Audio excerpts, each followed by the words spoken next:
say we're going to go into session. Please, if May. Any comment? Okay. Gotcha. And then we'll come back and I can help with the report.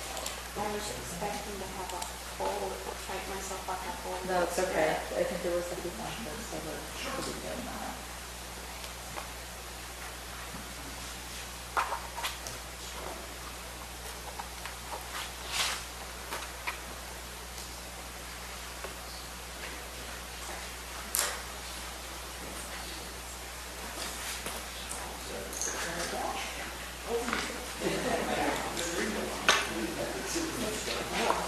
It's 9 o'clock.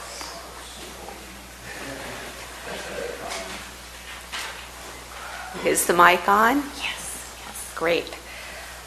Okay.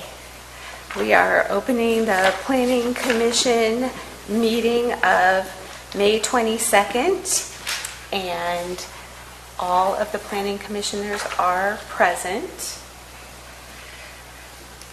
So let's go ahead and go into our closed session. The conference with legal counsel, anticipated litigation, significant exposure to litigation, one case pursuant to Government Code Section 54956.9D2. And are there any comments from the public on this item? Seeing none, we will go ahead and get started on our closed session.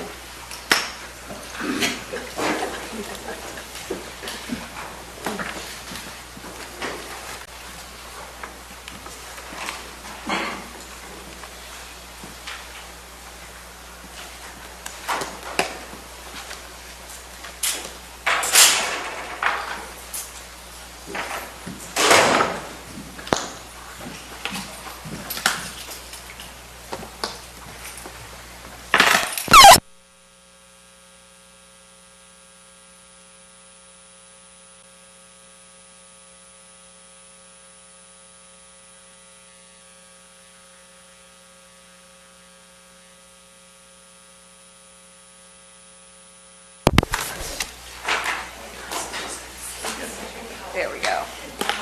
There it goes.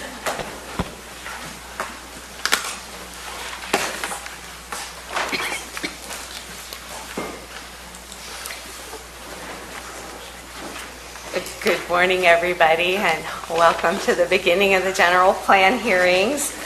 The Planning Commission has been in closed session with our legal counsel regarding anticipated litigation, significant exposure to litigation, one case, pursuant to Government Code 54956.9D2, and no action was taken. So let's go ahead and get started with the flag salute.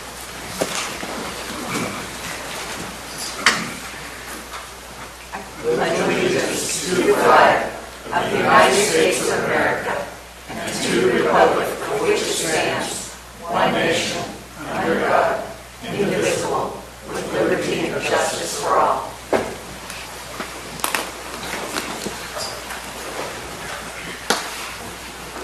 And we will go ahead and open the public hearing, and we'll get started with some background from our planning director.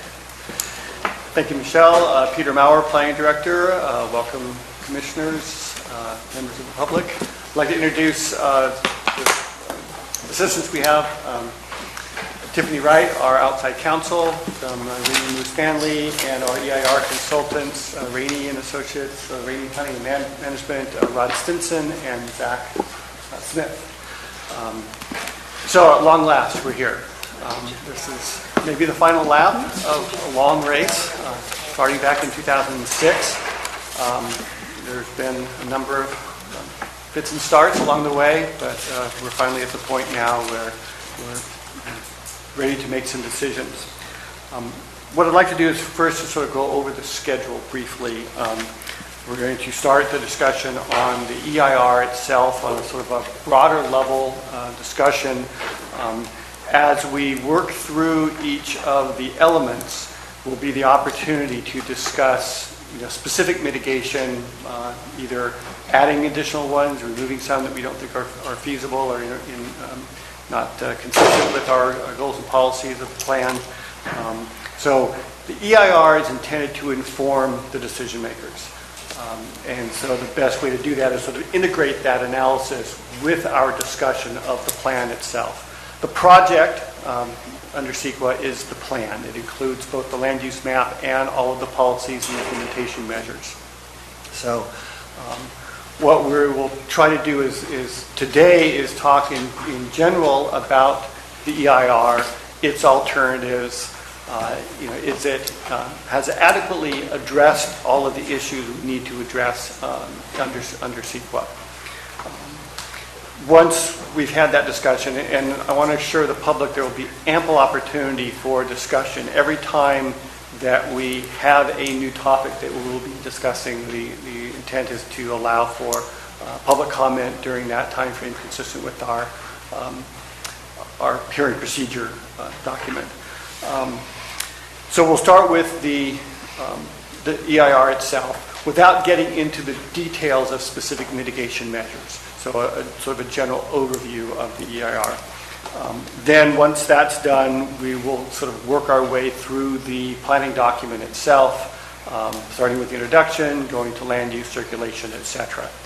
Each different section will have I will give a brief presentation, identify changes that have been recommended through the EIR, as well as other changes that have been that staff is recommending based on, in some cases, changes that were made to the land use map by previous decisions by the board, policy issues, new requirements under state law that have been added.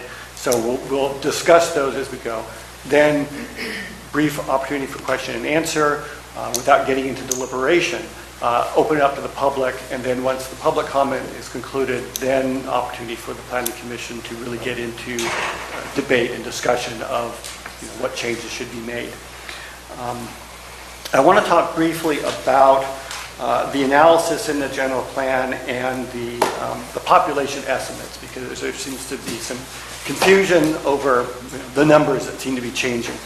There was a document that I sent to you yesterday, identified called Clarification of Population Estimates and Projections. That was posted on our website. Copies are also available up at the front counter. It looks like this. Hopefully everyone had a chance to look at that. Because of the time frame that we've been working at, starting back in 2006, the projections keep changing every time the state annually looks at what are the demographics, the economic issues, and updates and modifies their projections. The first set of projections was in 2012 when Rainey was brought on board and began to do some of the analysis, the upfront analysis. And so in the EIR, it references a certain number that was a total county population of around 55,000 people by 2035. That has been gradually ratcheted down over the years. So we had another number that was presented in the draft general plan that was circulated as a part of the project description for the EIR, and that had a number of about 50,000 people, total county population. Since then, the numbers have been revised again by the state, and so now we're looking at an even smaller number. So that, I hope, helps to clarify why those numbers are different if you look at different documents. And at the end, when we get into the land use element, I'll be suggesting some edits that use the most current projections and most current population estimates. The other thing that's a little maybe confusing in the EIR itself is how we've looked at the growth projections and the analysis of future population. The numbers that we used was a conservative analysis looking at what is sort of called carrying capacity or a build-out scenario. This would be if every parcel in the county that had the potential for development were to develop at a reasonable number. For example, high-density residential low-density residential has potential for 6 dwelling units an acre. But that's really unlikely that we would see majority of development to occur at that. Probably more closely at 2.5 to 3 units per acre, which is what we've seen historically. The physical constraints of the site, the necessity for roads and other infrastructure requirements, topography, all constrain development. So it's rare that you actually see the maximum bid out. You could, but on average, this is typically what we would see. And so the numbers that we looked at as an analysis tool in the EIR looked at that potential build-out of every parcel that is identified with the land use designation. What could it be? Because we don't know exactly where where growth is going to occur over the next 20 years or more. It could go in Copperopolis, it could go in Montgomery Hill, it could go in Arnold. The idea was that the county wanted to provide some flexibility where development is going to occur based on market demands and the desires of people to move to the county for different reasons. Not everyone wants to live in Copperopolis, not everyone wants to live in Murphy's. And so we need to provide an opportunity for people to grow in the various communities, to expand the economic viability of our communities, and to allow to meet our housing demands. And so the 117,000 plus potential population that was used in the analysis of the EIR is based on that sort of full build-out capacity number, because we don't know exactly where it's going to go. It's not physically limited other than by the land use designation of where development might occur. And so our analysis is based on that broader range of potential development. We recognize that we're not going to get 117,000 people coming to the county over the next 20 years. The current projections are closer to about 2,000 people. That could change. And so by analyzing that higher level of growth, we've done a conservative, not quite worst case scenario, but a conservative analysis, say, if things change economically or demographics change, that suddenly there's a much higher growth than the state is anticipating today, we've looked at that, we've analyzed it, and we've shown what the potential impacts are.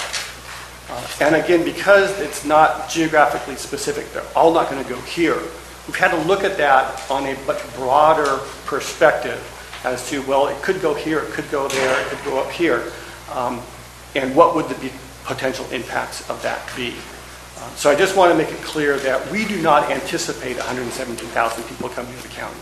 We anticipate it's going to be somewhere in the range of probably 2 to 10,000 people because of fluctuations in growth parameters.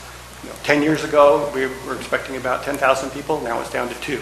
That could change again.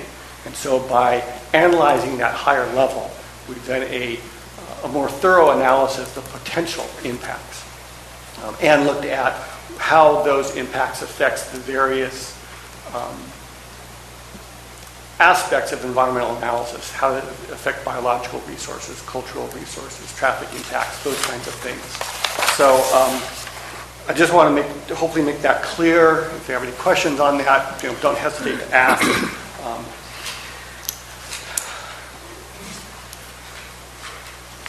The EIR has certainly identified a number of potential or significant unavoidable impacts. And for a general plan, that's pretty common. Again, because we don't know exactly where we are, where development is going to occur, it's difficult to mitigate every potential future impact. We do the best we can by providing policy language that says, if this situation arises, here's what we will do to try to minimize those impacts. But again, we don't know the specifics. We haven't gone on-the-ground analysis of where every wetland is, where every cultural resource might be.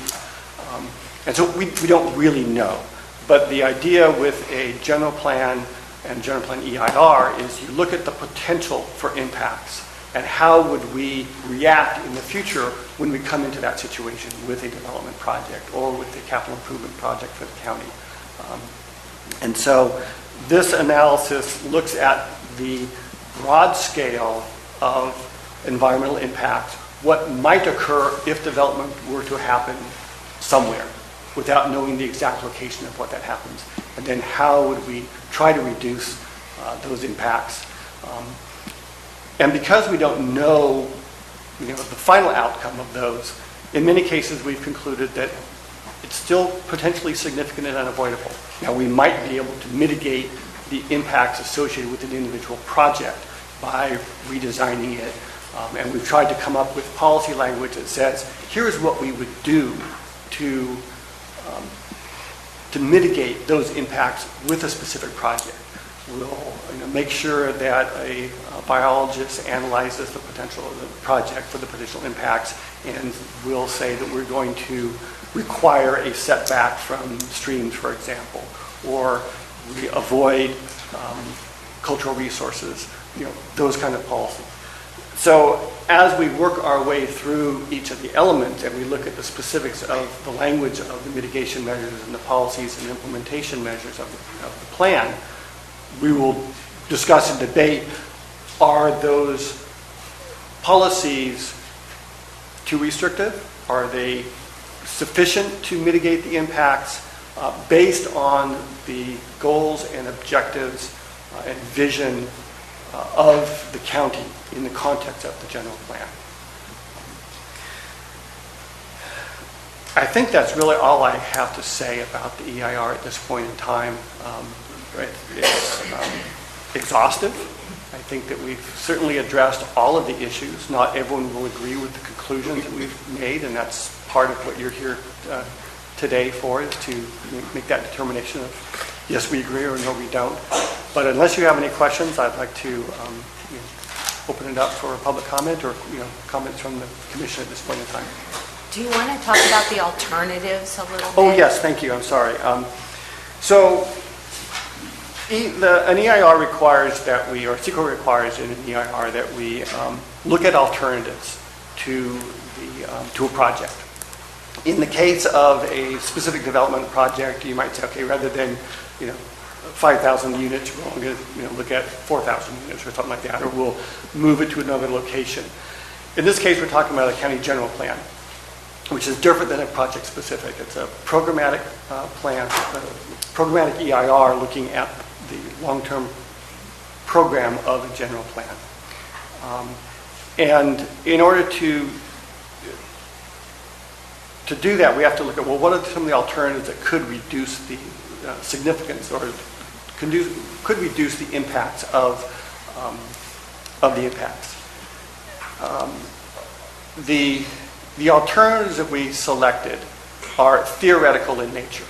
It's let's look at a much lower population growth projection for the county, and these are feasible in the conceptual manner, but what we'd have to do is, if the commission decided that we could reduce some of the impacts by reducing our potential density, by limiting where certain growth goes, ratcheting that back a little bit, that we would need to come back with a revised land use map, for example, to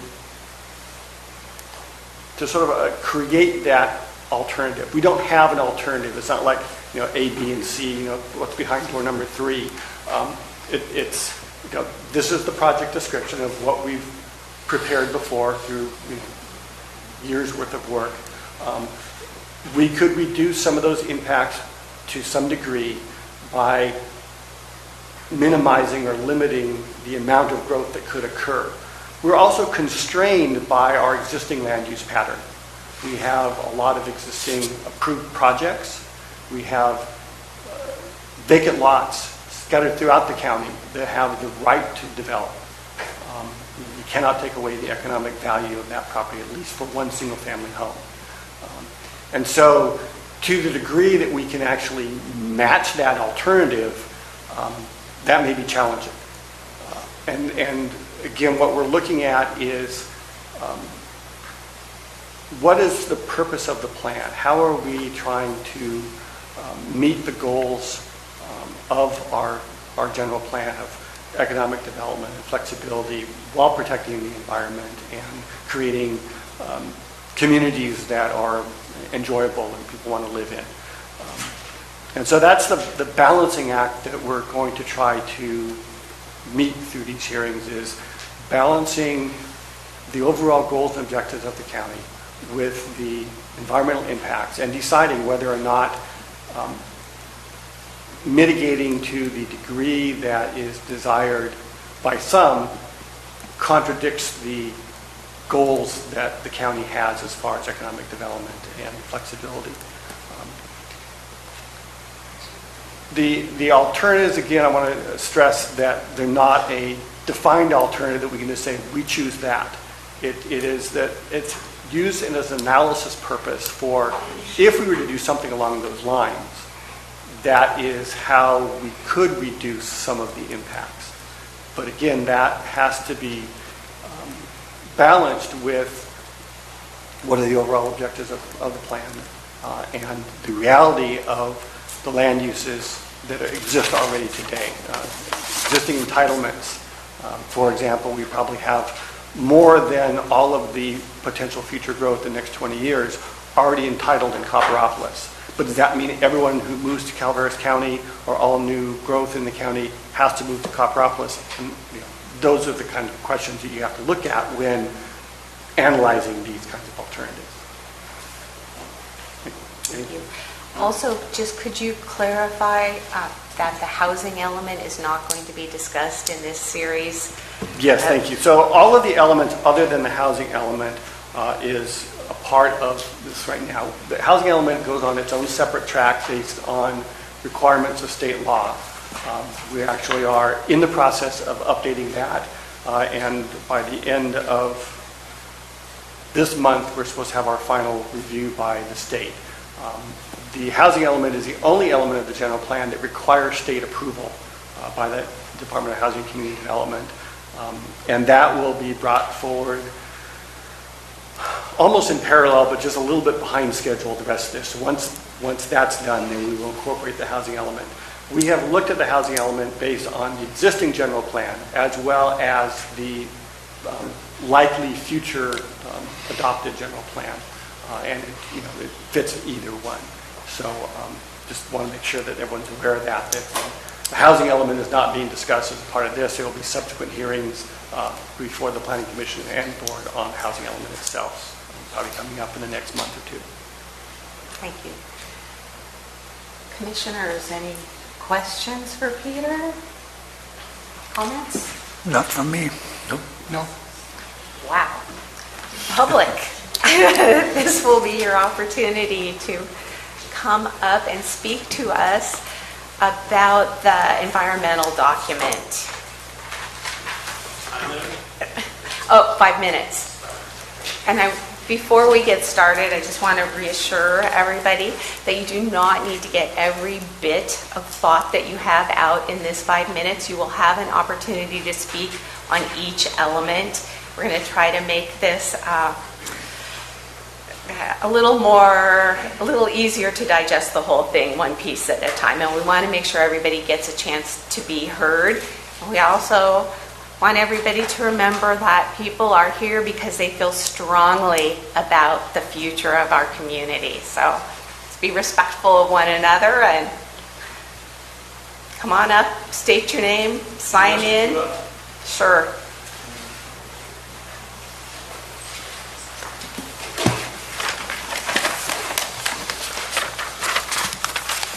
Tom Infacino, Calaveras Planning Coalition.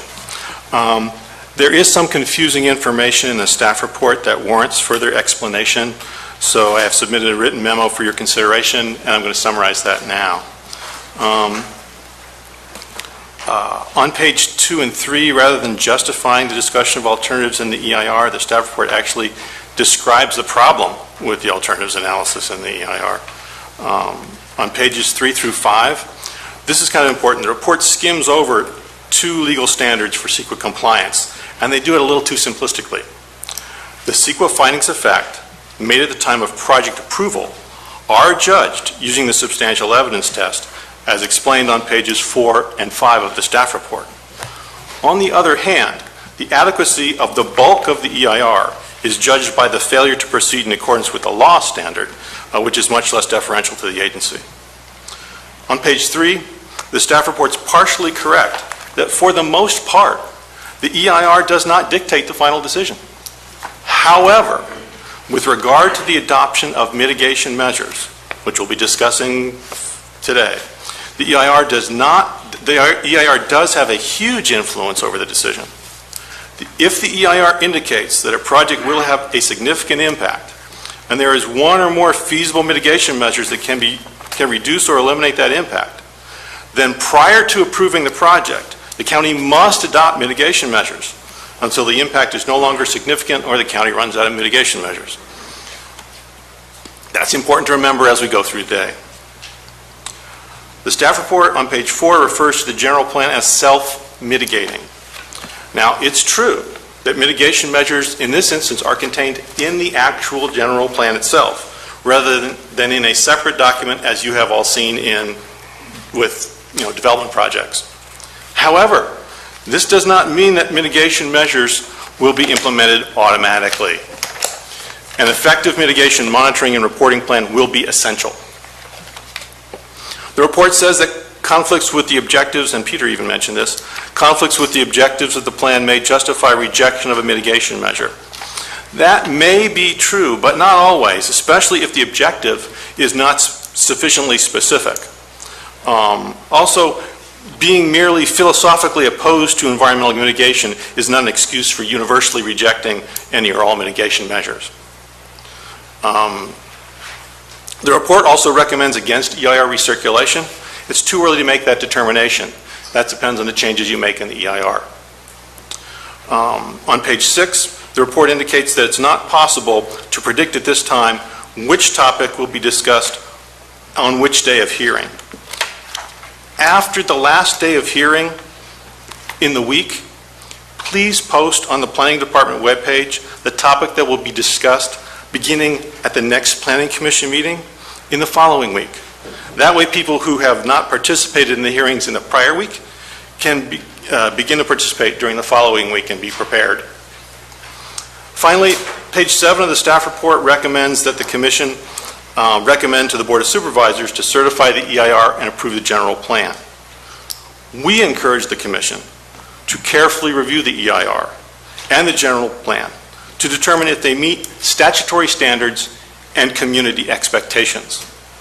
If the Commission feels that the EIR or the general plan need improvement, we encourage the Commission to direct the Planning Department to make those changes. When those changes are complete, then the Commission can recommend that the Board of Supervisors certify the EIR and adopt the plan. Any questions? Thank you. I do want to reassure the public that we will be posting at the end of the day the next week's where we'll be starting.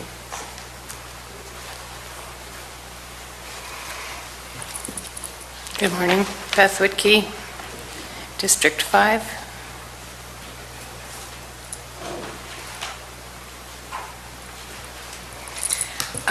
In general, I find the new mitigation measures changes in Attachment 1 of the staff report to be greatly improved. For one, they reflect a commitment by the county to implement the mitigation.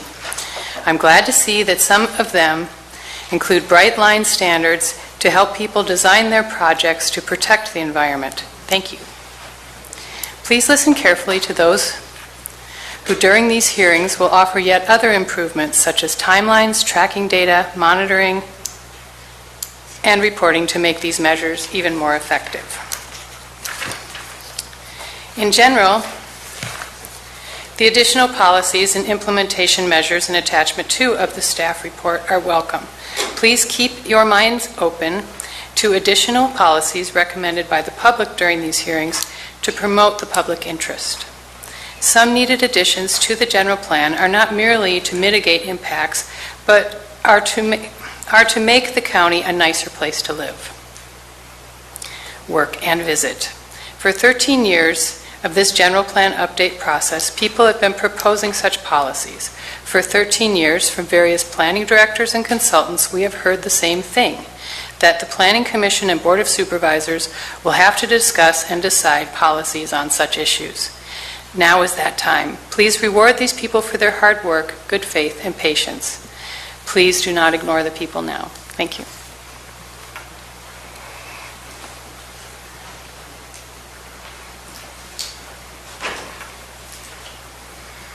Hello, my name is Liz Gregg. I'm with the Central Sierra Environmental Resource Center. I would like to highlight one key overall issue that Peter has touched on already. The general plan update and EIR are based on highly flawed population projections that estimate growth many times higher than the projection of the State Department of Finance. Despite what Peter admits about a more realistic growth level, the plan's flawed estimate of population growth results in an unreasonable projection of build-out, which is then applied to justify the need for developing more parcels at higher intensity. However, for more than a decade, both Calaveras and Tuolumne County have experienced very little population growth. There are many legal problems created by the flawed population growth estimate and the projected build-out. Policies based on an exaggerated need for build-out will directly harm agriculture, open space, rural values that the existing residents of Calaveras County value greatly. Our center recognizes that the county is desperate to get a plan update finally approved.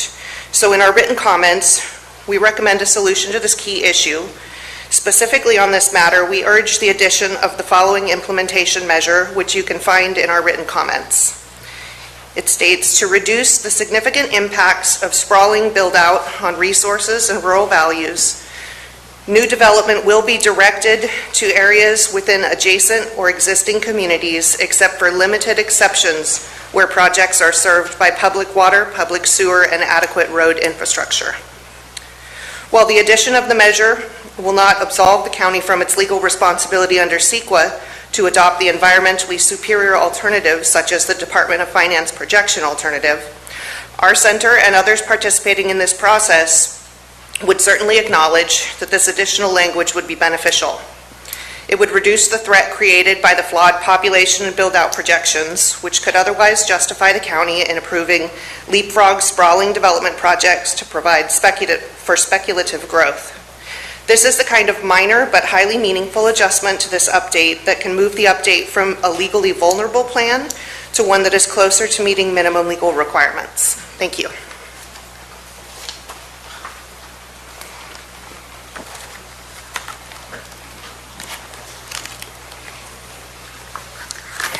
Good morning, John Buckley, representing CSERC, and these are general comments related to the EIR.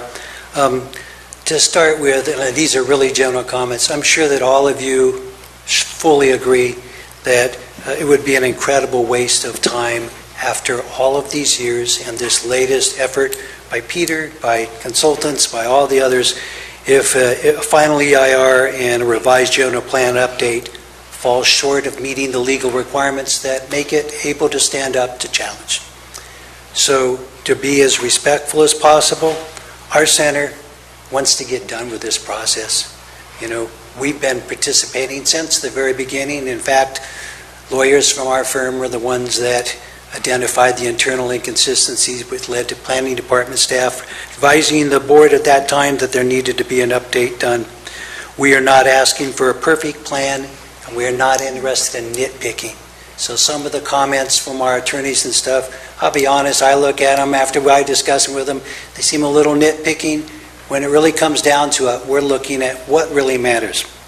And we are intent on the county approving a plan and EIR that comply with prescriptive legal mandates.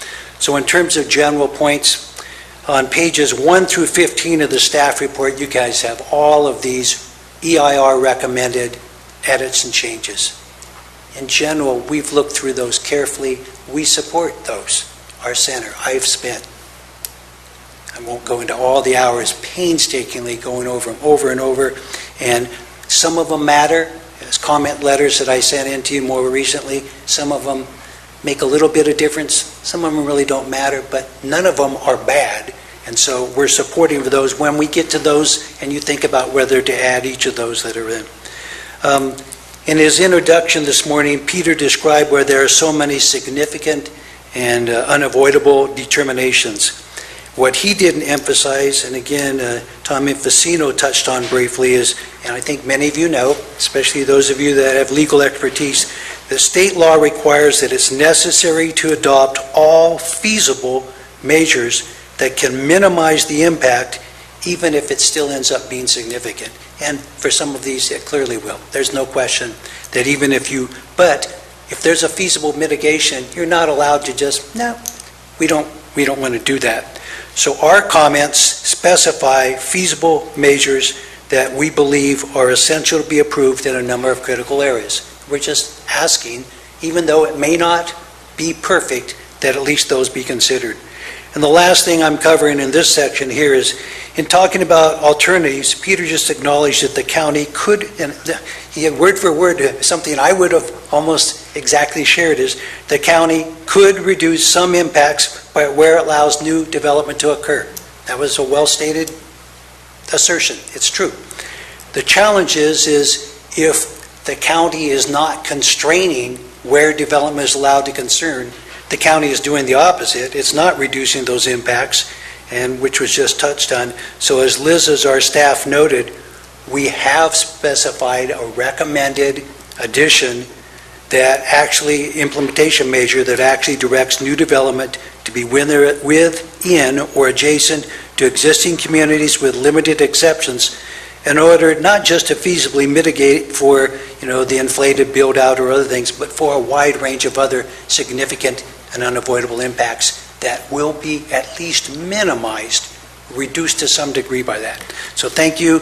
I do, as we go through later today, have a number of very specific things, but our center is only going to focus in comments today in respect for your time and the time of other hearers on the ones that we think are most important, and others will remain just written comments. So thank you so much. I have one question for you. Yes. When you're talking about where you would allow development, it's always unclear to me whether you're only speaking of significant developments of multiple units or any development. Somebody adding another house. Great question, and this is just, I'm not speaking for our attorneys who always do a much better job of packaging the answers, but you have no authority over ministerial permits. If somebody has property, they have the right to build on it. This is not at all talking about curtailing that, but where you have a discretionary permit authorization to approve or to reject new development, then that is the focus of either allowing it, approving it within or adjacent to existing communities, or to allow it in other areas because of a projected growth, demand, and build out that would justify it because, well, we have to provide for all those people coming. So I believe that that is the focus of new development, and it could be that in terms of you trying to meet economic development objectives, you come up with projects of this scale or larger will be required to develop within or adjacent to existing communities to both meet an economic objective and to reduce the effect of sprawl especially. And it's not our center's strongest one, but the effect on agriculture in particular of sprawl, all of you guys know that, and I'll leave it to you. So thank you. Thank you.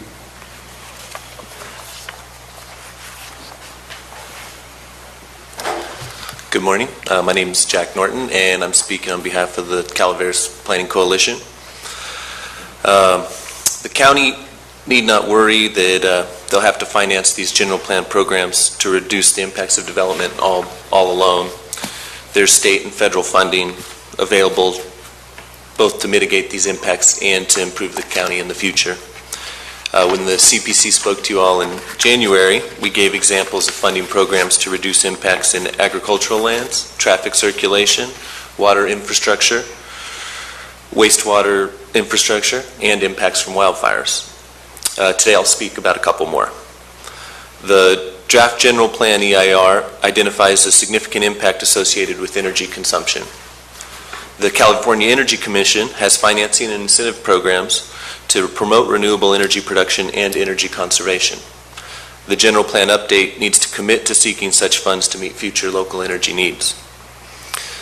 The draft DEIR for the general plan also identifies a significant impact associated with wildlife habitat loss. This could hamper future development. For example, in 2010, there were 41 development projects delayed up to 5 years, waiting for project-specific approvals from the Fish and Wildlife Service, in part because the county had failed to develop a program-level solution to address California tiger salamander habitat. The California Department of Fish and Wildlife has many programs to fund wildlife habitat planning, management, and acquisition. The draft general plan needs to commit to seeking these funds to reduce those impacts. With such a program, Calaveras County can have both economic development and viable ecosystems. Please recommend that the Board of Supervisors commit to seeking these funds to help mitigate the impacts of development under the general plan update. Thank you.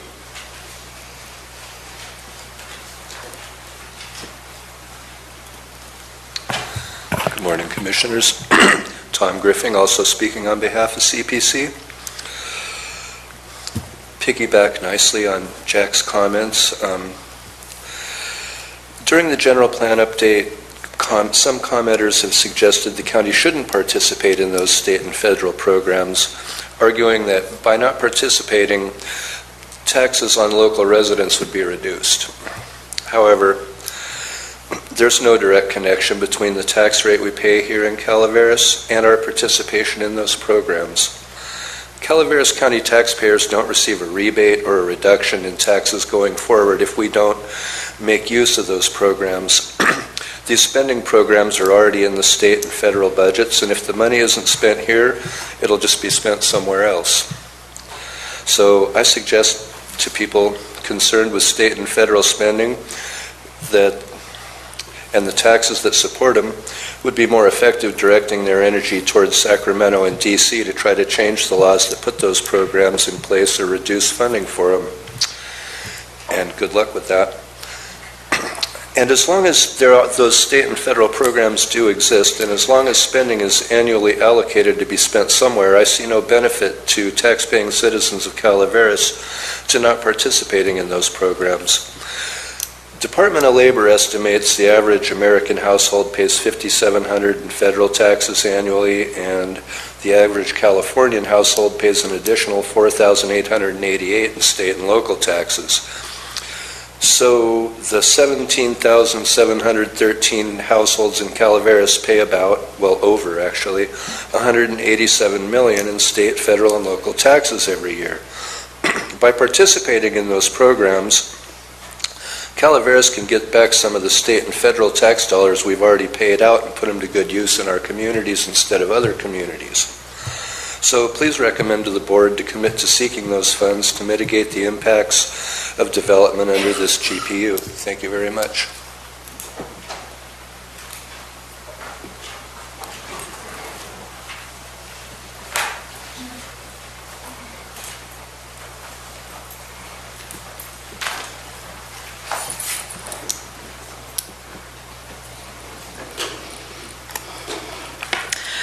Good morning, Commissioners and staff. My name is Sarah McDaniel, and I'm speaking on behalf of the Calaveras Planning Coalition as well. I've been involved in this since 2006, so it's been a long journey for everybody. Parks and outdoor recreation have been of great interest to me for many years. I participate to create more opportunities to support more parks and outdoor recreation. There's something welcoming about having communities with parks and recreation for local residents and for those visiting our communities. We want and need more families and children to relocate to our communities to boost our school population and to generate more ability for more new businesses. Recently published by Visit California and reported by Lisa Bolton from our Visitors Bureau, there was a jump in tourism dollars last year of $205 million. This included increases in revenue for local businesses like restaurants, hotels, just general businesses. 2,750 tourism-related jobs were created. $5.4 million was generated in local tax revenue. Many of the mitigation members proposed in public comments on the DEIR were what can be referred to as locally grown. One example of locally suggested mitigation measure is the adoption of the draft Parks and Recreation Master Plan developed by the Calaveras County Parks and Recreation Commission a few years back. Completing and adopting this plan would mitigate recreation impacts. This would also be consistent with the general plan requirement to adopt the open space element. Parks have many benefits, as you know. Playing at parks is important for childhood development, providing facilities for our many sports clubs that so many of our kids and adults participate, soccer, football, softball, baseball, for example. Parks provide a place for wholesome family activities. Our families are an important part of our communities. Parks increase the value of neighborhood real estate, and parks enhance the experience of visitors and tourism who are a staple part of our local economy. Facilities that will bring in tournaments will help local businesses. Please include the adoption of the Park and Recreation Master Plan as a general plan update mitigation measure and/or implementation measure. Thank you very much.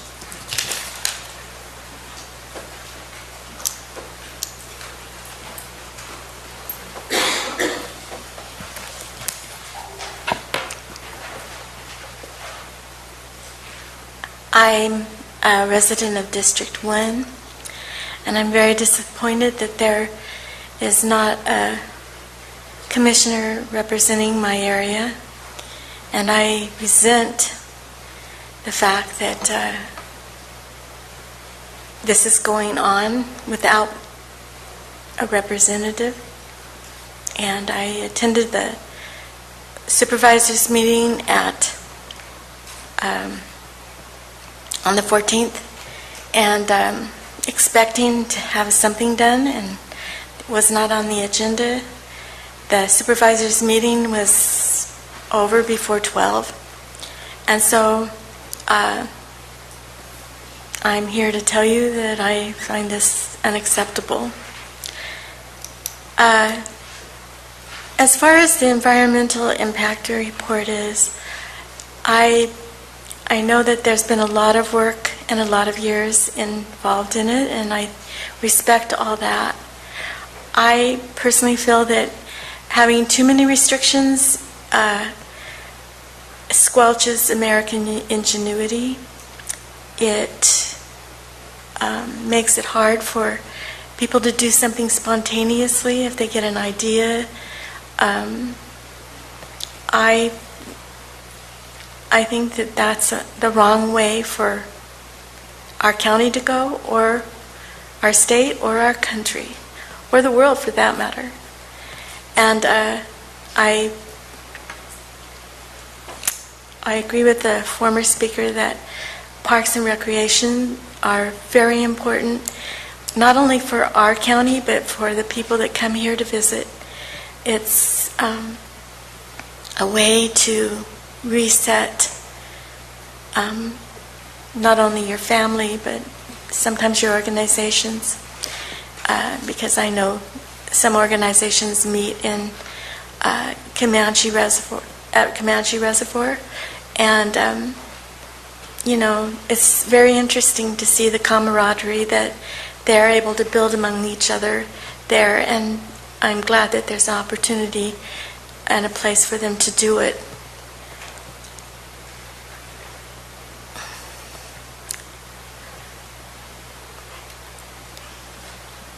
I hope that people realize that by making it possible for people to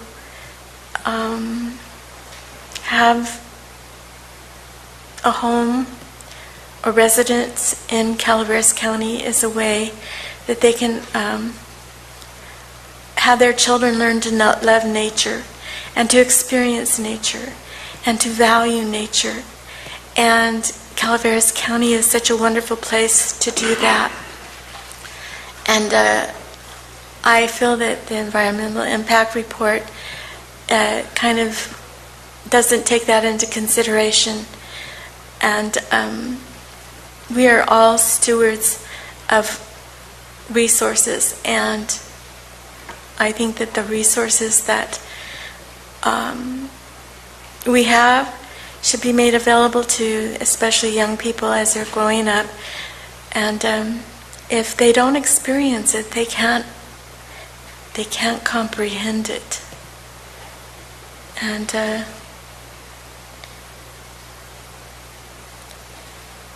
I personally think that wildlife is a very important part of our being here on this earth, and because of that I have fences that make it easy for wildlife to jump over.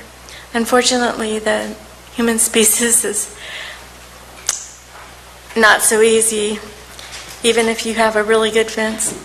But you know, I've had the experience just this last week or so of having somebody shooting a shotgun in the middle of the night over and over again and listening to it out in the distance. There's another shotgun going off. I have no idea what that's all about, but I personally feel it's got to do with something that is not right, and a warning to other people to stay out of the area. And so anyway, there's, like I said before, Ma'am, your time's about up. Oh, okay. I'm sorry. Thank you. So I just wanted to let you know that you should have a representative from your district by next Wednesday. That's the intention, right, Peter and Annette? And that they'll be here before we take any votes. This appointment is scheduled for next board meeting. I understand that both prospective commissioners are in the audience and are listening to the testimony today. The environmental impact report is a very important thing.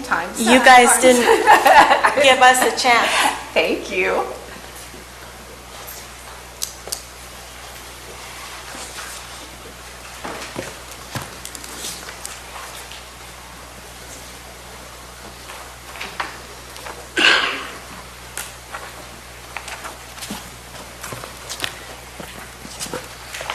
So good morning, Planning Commissioners. Colleen Platt with MyValleySprings.com and the Calaveras Planning Coalition. Today's General Plan EIR staff report tells the Planning Commission that over the dozen years of the General Plan update, changes to county staff, department heads, consultants, supervisors, and commissioners, quote, have resulted in shifting policy objectives, unquote. That's an understatement. Then the report says, quote, whether or not the final plan is consistent with prior policy direction is immaterial to the decision before the Commission today, unquote. That statement I agree with. Commissioners can make changes to these plans. Please keep that in mind during these hearings. The Planning Commission is not bound to policy directions of the past. If you decide the FEIR or draft general plan is inadequate in addressing an issue or an impact, or is heading in the wrong direction, you can fix it. For example, look at the mixed direction on community plans. Originally, all community plans in the county were to be updated, some new ones added, and then all would be included in the general plan update.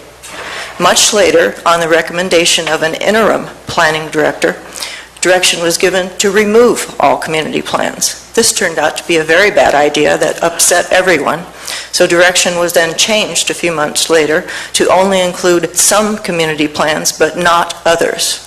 This was also a very bad idea. This direction should be changed. How is this omission even remotely fair to communities completely left out of the general plan update?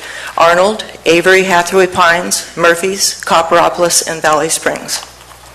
And if you believe the county intends to revise and adopt additional community plans, quote, at a later date, unquote, then I've got a bridge to sell you. We don't put much stock in intentions. Residents in Valley Springs were told by planning that their 1975 community plan would be updated by the county in 1984. This never happened. Then we were told at the beginning of the general plan update process to update the community plan ourselves. We did. We also added a blended compromise Valley Springs plan submitted to the county. It was ignored. Now the county wants to throw away Valley Springs altogether along with many other community plans. Taking existing community plans away from residents of Valley Springs, Murphys, Arnold, and Avery Hathaway Pines is a step backwards, not forwards. Throwing out the years of work and money spent updating and drafting community plans in Valley Springs and Copperopolis is a slap in the face to residents. The general plan update is supposed to make forward progress and be beneficial to county residents. Removing community plan policies and programs that specifically guide growth and development in those communities is harmful, not helpful. We offered many suggestions in our comments on the DEIR to remedy the problem of missing community plans, policies, and implementation programs, and reduce negative impacts to those communities and their character. But our suggestions and mitigations were ignored in the FEIR. The FEIR dismissed comments with master response 4 community plans. This boilerplate response addresses none of our concerns about inadequacies of the EIR and the draft general plan. It ignores all of our suggested mitigation measures to reduce impacts of development on communities, such as a land use implementation program, CPC DIR comments page 4.9, 18, and 19, and a community planning implementation measures, page 4.9, 21, and 22. Sadly, CPC DEIR comment page 4.9-21 was even completely left out of the FEIR, so there was no response to that page of comments. In conclusion, the FEIR and the draft general plan remain deficient. Without mitigations and implementation programs to protect our unique Calaveras County communities, there will be negative impacts to these communities from build-out allowed under the plan. Please fix this. Add all community plans back into the draft general plan as reference documents, even if they are only, quote, placeholders until these community plans can be revised and adopted, unquote. Include community-specific policies and mitigations, and include implementation programs as detailed above for the community planning element to protect our rural and historic communities from negative impacts of growth and development. Thank you very much. I timed it at home.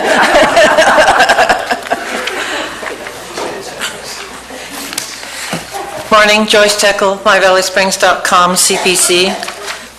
I'm afraid that the speakers before me have been too subtle, except Colleen, so I will speak subtly.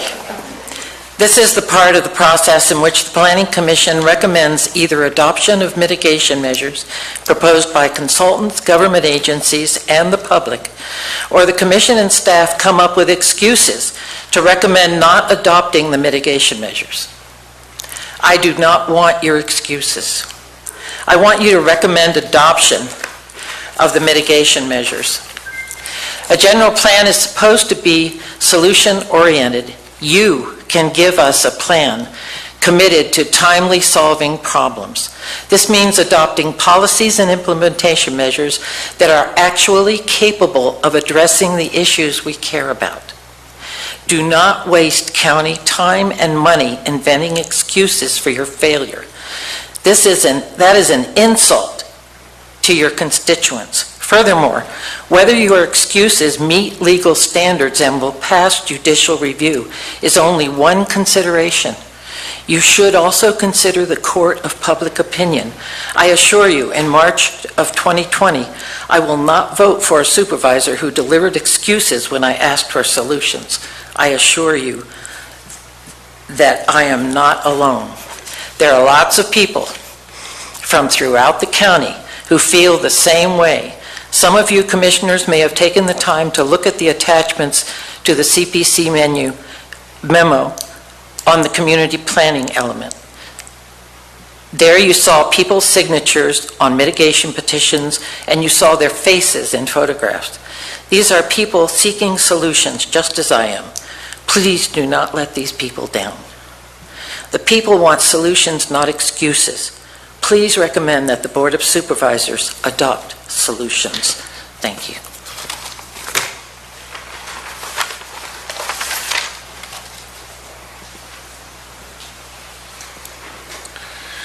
Good morning, Neil McEwen speaking on behalf of CPC.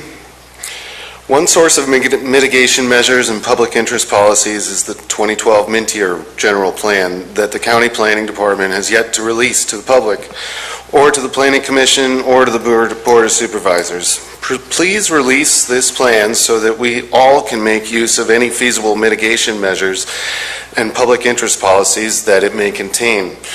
The EIR claims that there are numerous significant and unavoidable impacts of the general plan update. Page 5 of the staff report further states that the county must make a finding that additional mitigation for these impacts is infeasible.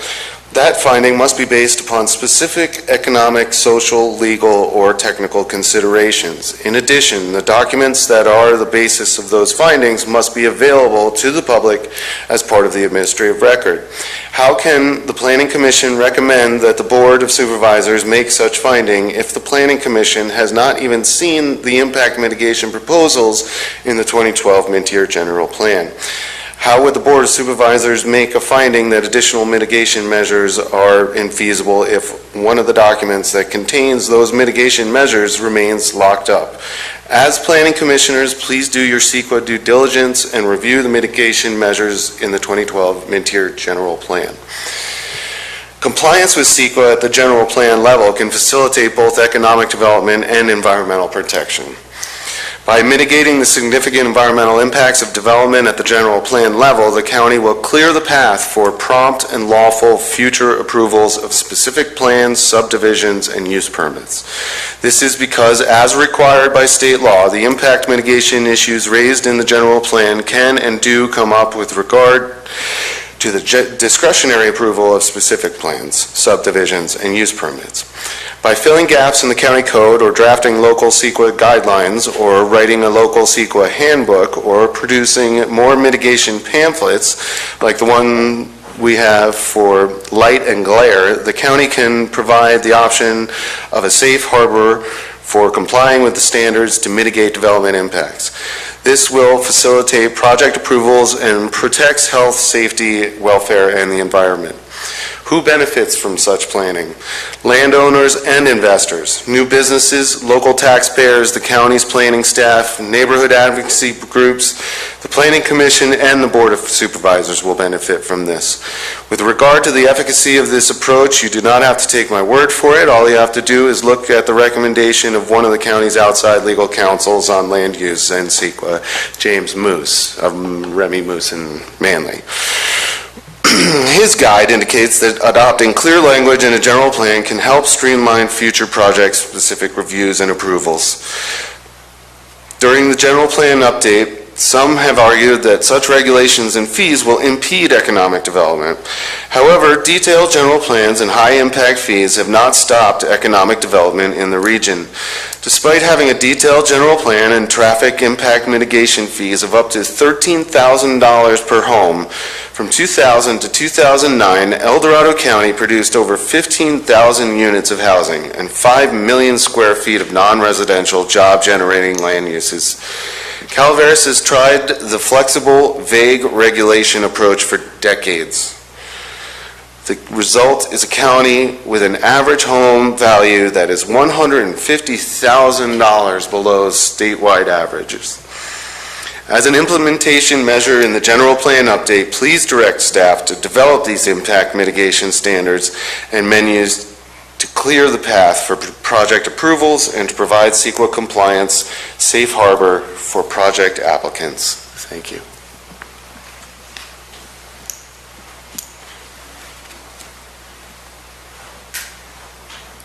Anybody else?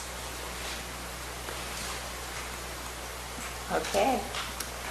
We will bring it back to the commissioners for a little further discussion on the environmental documents. Who wants to start? Well, I don't have anything to add at this point. I don't have anything to add at this point. I'd just point out that I don't think anybody up here, or anybody in this room is going to be defending the accuracy of 117,000 people in the county by 2035. And I think most people would say the Department of Finance is a pretty good source for looking at the forecast. I think it's important to consider, though, just what we're going to do with the fact that our population is going to be considerably less than the 117,000 that was used as a standard, a model in developing the EIR. I caution people against any thought that, well, you just have to adopt the Department of Finance alternative without considering exactly what might be involved in that. Just how much could we change our land use map when we have so many lots that are already vested, small lots throughout the county. So it's just a thought going in. Eventually, we're going to have to deal with what do we do with the facts on the ground, and what do we do with the EIR that has taken what is called a very conservative approach. Conservative meaning, let's look at what could happen as far as the build-out that could be permitted under our land use map. And we're going to have to eventually make some very hard decisions as to what we're going to be doing with that. It's just a warning flag. I have nothing at this time, thank you. I have lots of thoughts, but like everybody in the audience, most of this matters to us when we see how it's reflected back in the general plan and what those goals and policies are, what the impacts may be, which have been identified for the most part in the environmental documents, and how we could mitigate those, knowing that we are not, I really don't envision a scenario in which we have 117,000 people here in 2035, but as Tim mentioned and Peter mentioned, the facts are many of those parcels that have development rights exist today. We're not going to take something away from anybody. We also don't want to try to predict what people moving here or kids who grow up here and want to stay here want in the future and where they want to be. Yes, probably a lot of them will want to be in community centers. Some of them will want to be out on larger parcels. And all of that possibility exists with our land use map today. And if you were to compare our land use map that's being proposed for this general plan with the current land use map, you will see that the potential for development has been dramatically reduced. So I don't know that, I agree with Tim, there would be a lot of hard decisions to make further reductions to those land use designations right now. But what we need to do is move on and see what this means for us when we start really looking at how this could happen.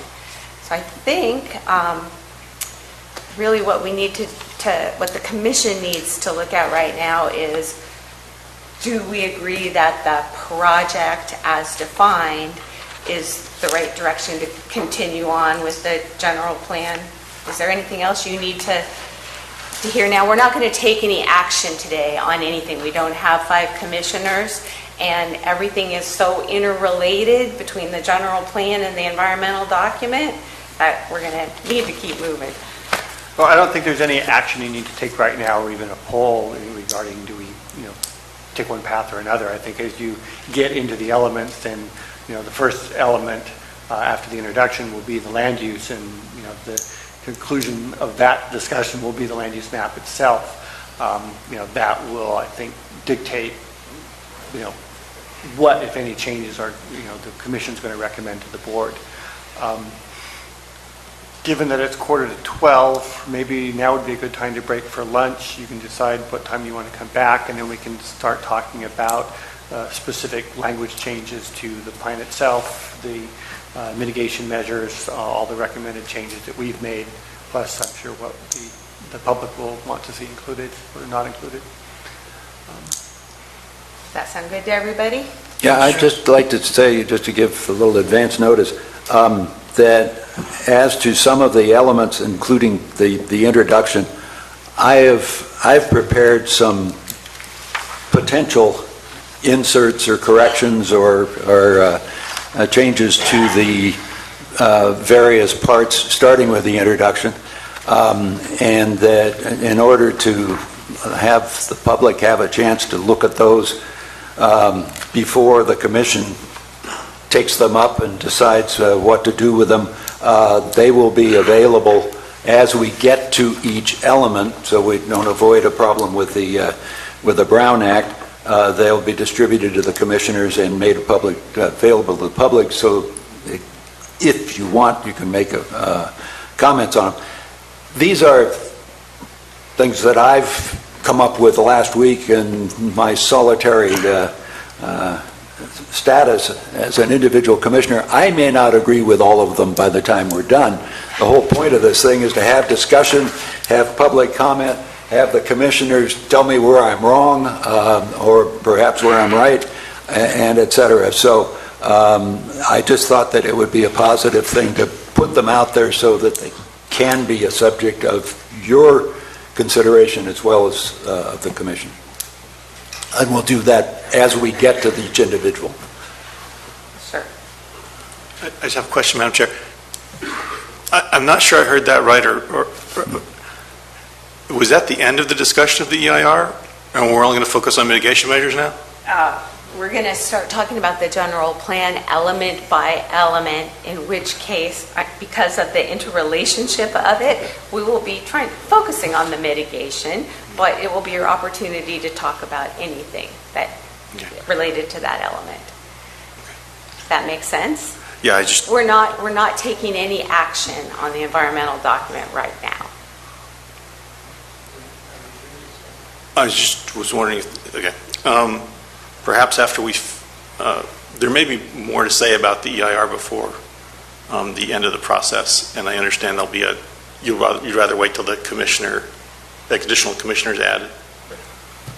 We won't take any action until we have all 5 commissioners. Okay. We understand that towards the end of this process, there may have been further modifications made to the draft general plan that already has modifications that have recently been made that may come or go, and there may be further suggestions from either commissioners or staff or the public that get incorporated that might affect the way you look at the environmental document. And as I understand it, we may well be, like if I make a particular recommendation, we may be polling the commissioners just to see, I mean, if I'm the only person saying yes, that just is wiped from the scene.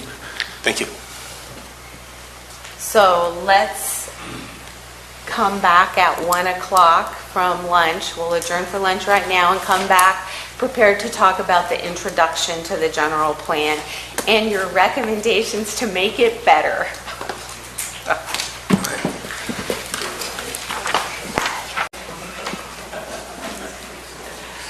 I'm glad you guys could all make it back.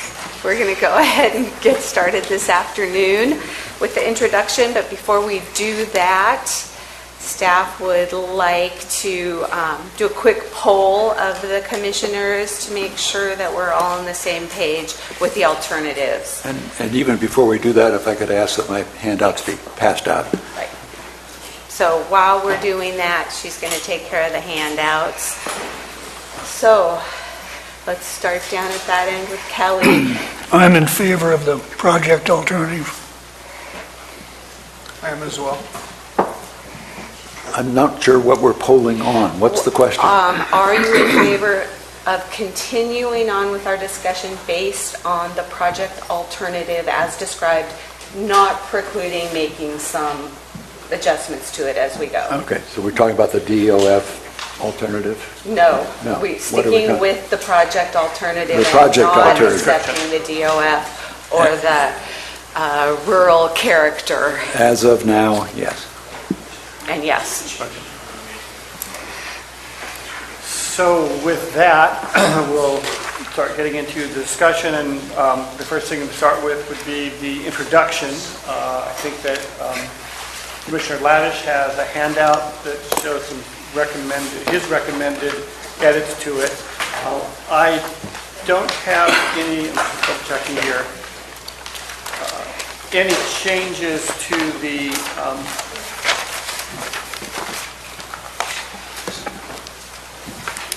introduction that was made between the Planning Commission's prior recommendation and the board's acceptance of the introduction, with the exception of some updates to the numbers.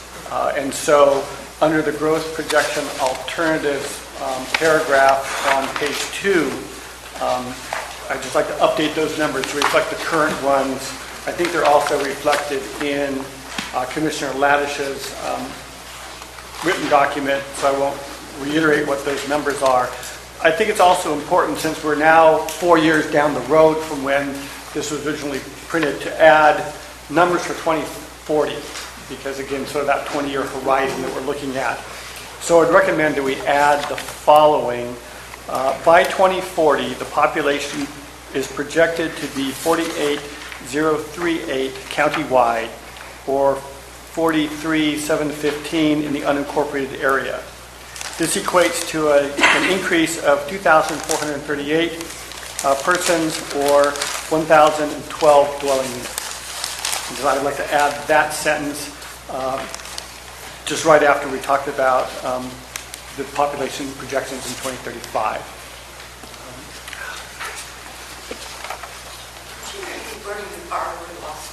I'm sorry. We're on page 2, and it's this paragraph here, and it would go right after the sentence that ends predicted future trends. Would you please repeat the numbers? Okay, so the 2035 numbers would be, will grow from a current population of 41,277 to 43,340 persons by the year 2035, 2,063 additional people, requiring an addition of 856 residential units based on past and projected future trends. And then add the sentence, by 2040, the population is projected to be 48,038 countywide, or 43,715 in the unincorporated area. This equates to an increase of 2,438 persons, or 1,012 dwelling units. We probably also need to correct the footnote where it says county population, including Angels Camp, projected to grow by 9,000 individuals. And I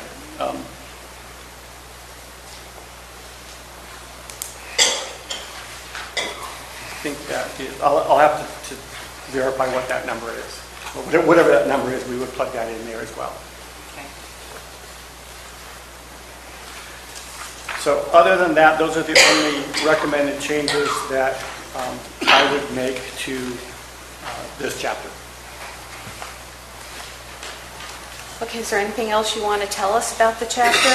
Well, this is the introduction. It goes through the vision statement, the guiding principles that were reviewed by the Commission and the Board back in 2015, I believe. It just talks of an overview statement of the growth projections, discussion of property rights, the setting, It has some data as far as acreage in the county of other public agencies. It describes the various elements, what's contained within those, and the organization of them. And it has some discussion on the guidelines for using the plan as well as non-conforming uses and how the plan addresses non-conforming uses. Okay, maybe we should start with Commissioner Laddish presenting his comments, and then we can let the public, well, if any other commissioner has suggestions, get them out there, but then we'll let the public go ahead and... I would just suggest that we give them a chance to digest what I have and then comment on them. Since they have it in front of them? Because they have it in front of them. You don't feel it needs any... I don't want to try to convince the public. Yeah, no, just thought you might need some presentation to it. But anyway, okay, let's go. Only what I said before, in that when I'm putting out these handouts, it's not necessarily that I am going to end up with this exact position. This is out there for discussion by the public, discussion by the commission, and then the commission, including myself, will decide what we want to do about it. Okay. Who would like to start? You guys are up. No, just general public comment. Come on up and speak to the whole introduction, and feel free to comment on Commissioner Laddish's suggestions or make suggestions of your own.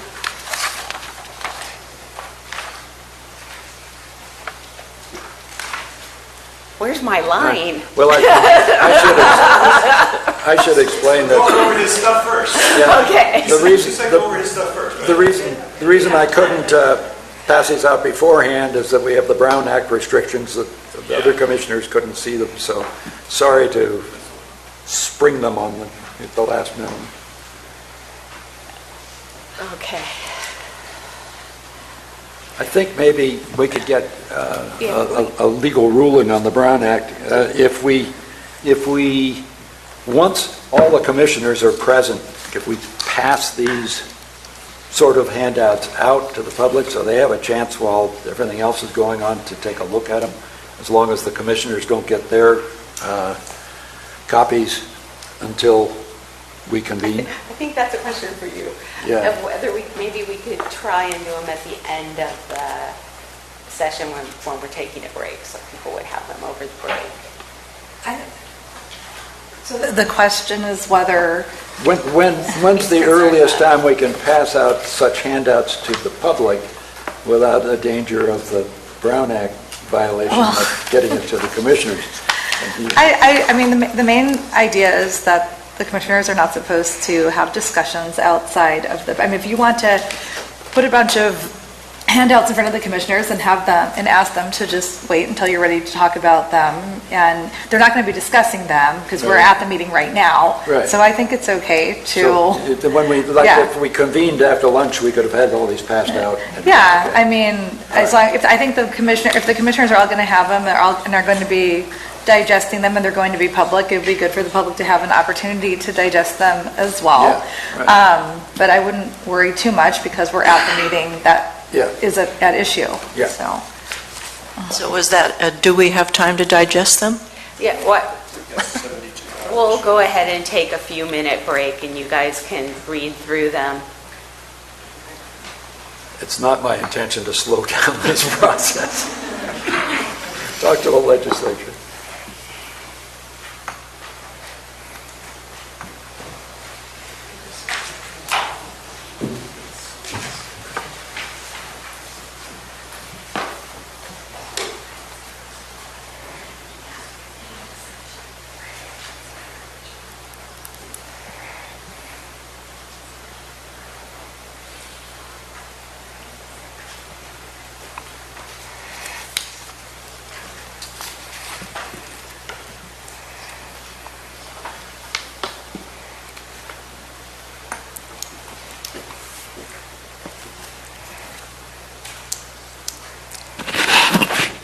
John Buckley, CSERC. All I would share is, one, appreciate any time that there's a handout so it can be considered.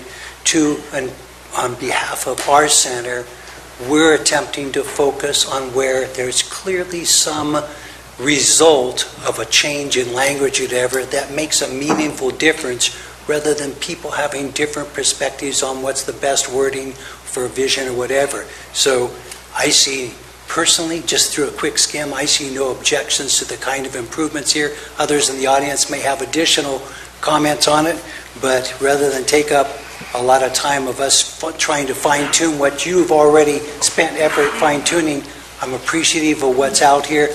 We're going to comment more on the substantive parts that come up. I don't mean to take over the conversation. It's you have an opportunity to see it and comment if you want to. I don't need to have full responses.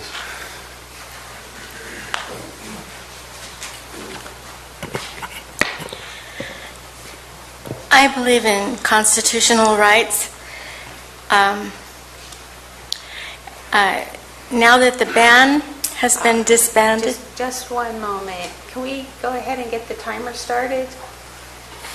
If the lights aren't coming on. Yes, we just invited public comment. So I think everybody seems to be ready to, I'm sorry, Annette. So let's go ahead and get started. Thank you.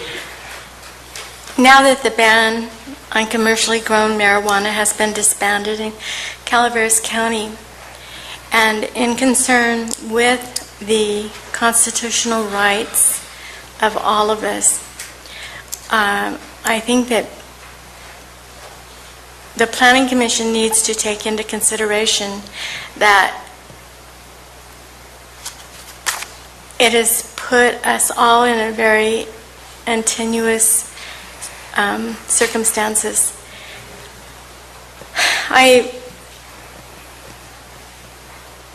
For instance, if a particular piece of property is over 20 acres, it could change the entire context of the area by having pot growing there.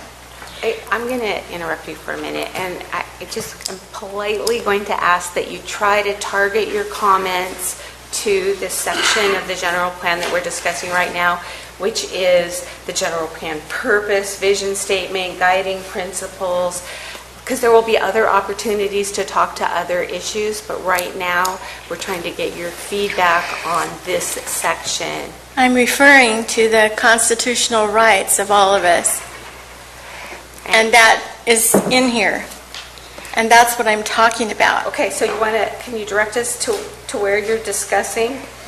Well, the constitutional rights are considered, there's one down here at the bottom of page 1. Mm-hmm. And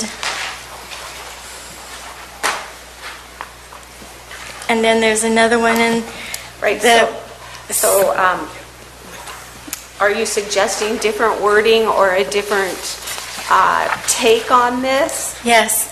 Okay, so tell us what you're thinking. So basically it is that it creates a situation that has not been dealt with before, in that people could possibly sway the Planning Commission into having pot growing on over 20 acres. Is that how it's working? I don't know how many... We are not discussing... Okay, but I'm talking about specifically constitutional rights of all of us are going to be affected. And what's good for all of us is going to be good for pot growers, because they are equal now because of the ban. But in consideration of that, I believe that the Planning Commission needs to take into consideration that the entire community, wherever it may be in the county, can be totally altered by pot growing. And so that's what I'm referring to. And as far as the introduction, I think that it should be simpler, and it should be not so complex, so that not so many people are required to go out and do this stuff. And things should be expedited, like a one-size-fits-all, or people can get things done in a timely way instead of waiting 1, 2, 5 years before whatever happens. I think that's ridiculous. I mean, if you're going to do that, just tell them no, you can't do it. But don't be stringing people along until you've got a different set of supervisors and they, have a totally different take on things. So I just feel really strongly about that. Thank you. Thank you.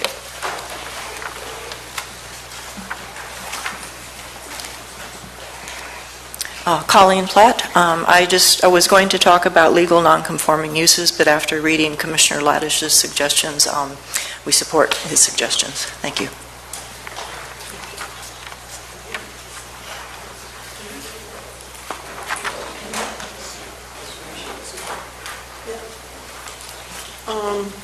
Minimizing zone changes in the land use element. Do I need to? We didn't catch your name. Sue Holper, and I'm here with the CAP. So the county is compelling more zone changes than are actually necessary. The county is required to maintain consistency between its general plan and its zoning. The context is most people want to be able to continue their current uses of the land they own after the general plan update's approved. Most people are happy with their zoning and land use designation as it is. People are justifiably feel threatened by efforts to change the land use designation and the zoning on the land that they own, when doing so would interfere with their current uses and their current expenses. So the solution is to put in strong policy that allow existing uses in the new zones and prevent the county from unilaterally and prematurely rezoning lands for more intensive uses. In this way, zoning for consistency with the general plan update would have fewer unnecessary and undesirable changes. This could include a policy with a long list of criteria that must be met prior to any rezone, like available public water, public sewer, proximity to fire station, proximity to school, things like that. It could include leaving in place the existing commercial zones and the existing commercial zoning. People who want their property changed to a denser zone would have to apply to rezone on their own, or the county could give people who actually wish to take advantage of the increased density, regardless of the tax implications, to opt into the new zoning all at once. This could include a policy allowing continued agriculture pursuits on certain size parcels in residential zones so that the undivided parcels retain their rights.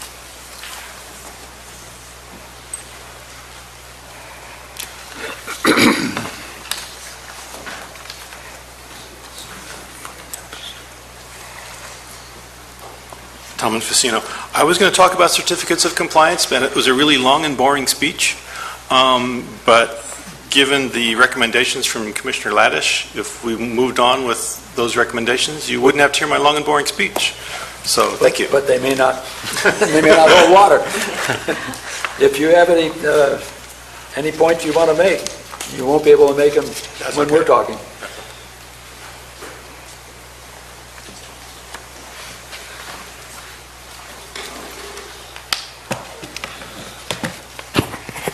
Tom Griffin, also loosely on behalf of CPC. I was unable to get clear on the changes to the introduction that you've offered. Some of them, especially the first one, was confusing because it wasn't like a strike through with we're adding this and taking that away. It was a replacement of language, and I didn't, without the other language in front of me to compare it to, I don't know what it means. Yeah, Peter had a thing blocking the screen when it was up. So there you go. Our intention was to make it easier here. So with all that being said, I'm just covering if you've rendered anything I'm about to say moot. Sorry about this. But I wanted to point out what looked like a legal flaw and a way to correct it is, seems like this was going to be for the land use, but figuring things might change before we even get to land use, it's tied to the intro, so I'm just going to cover it now. There's an inconsistency between the directions for interpreting the plan in the introduction and in the land use elements, direction for interpreting what's supposed to be the same plan. The general plan has to be clear enough that laypersons like me and land use authorities like you both reach the same conclusions about appropriate use of any parcel. And there's a number of codes and court decisions calling for consistency, clarity, and coherence throughout the general plan and its elements, and I'm just going to cite one of them. California Government Code Title VII, Planning and Land Use, Division 1, Planning and Zoning, Chapter 3, Local Planning, Article 5, that sets forth the authority and scope of general plans.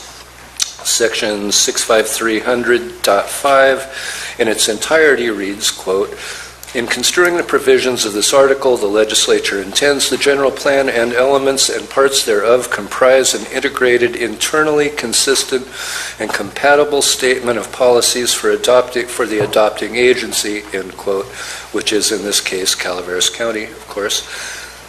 The introduction says, unless the policy specifically identifies another entity such as an applicant, the policy language shall be assumed to read, the county shall. So this direction affects a lot of the policies.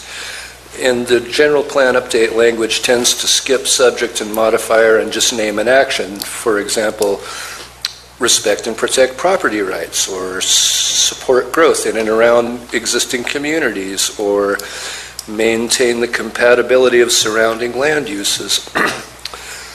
So unless there's language in the policy creating options, the assumed phrase, "the county shall," makes all these policies mandatory.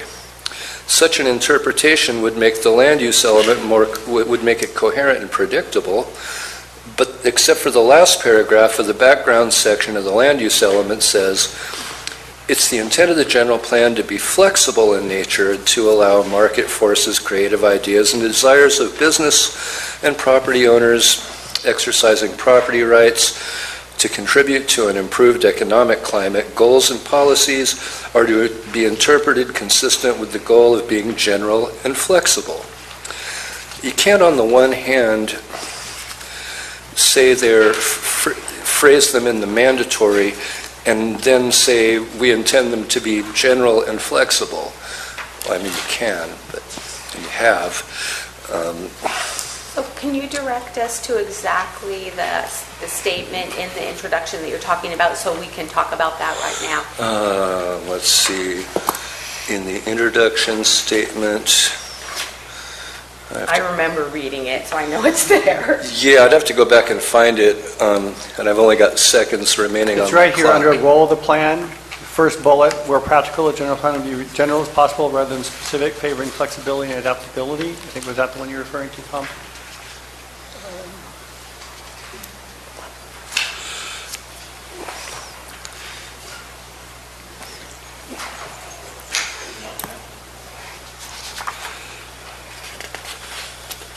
There was, It's under role of the plan, right? Right. Where practical.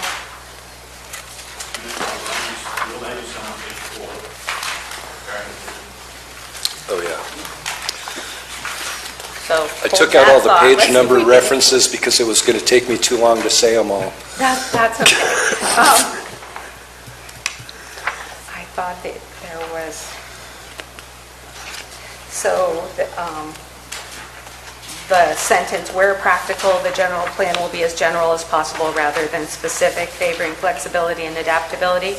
Yes. And then it looks like, Tim, you have a slight rewording of that. It says, where practical, the general plan Will favor flexibility and adaptability.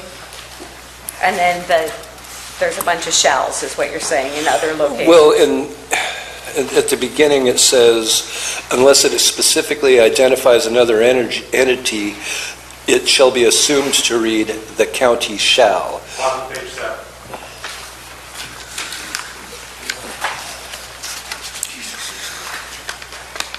So there's an assumption of shall at the beginning of all these sentences Yeah. throughout. Right. It's just what the county shall, or is required to do, may have several different branches of what they can do under that mandate. And which brings me to part of the last part of my comment, was that you could get into a situation where you're arguing things like the county shall generally support, encourage, or facilitate actions, but the support is mandatory, but the nature of the support remains flexible, and it just seems like you're opening a can of worms, and the obvious clear solution is just drop the last paragraph in the background section, which you may not want to do, but it's not required, it's not necessary, and it just creates inconsistency, and that's pretty much the extent of my comments. The last paragraph, you mean the section that says goals and policies and ends with the county shall, dot, dot, dot?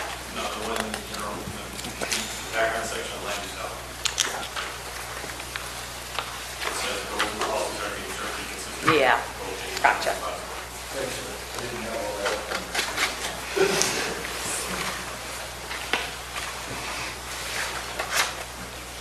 Anybody else?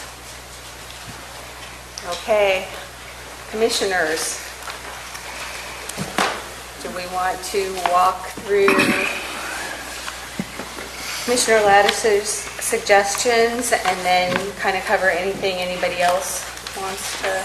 Yeah, and let me say as an introduction going into this, is that clearly we have to comply with state law.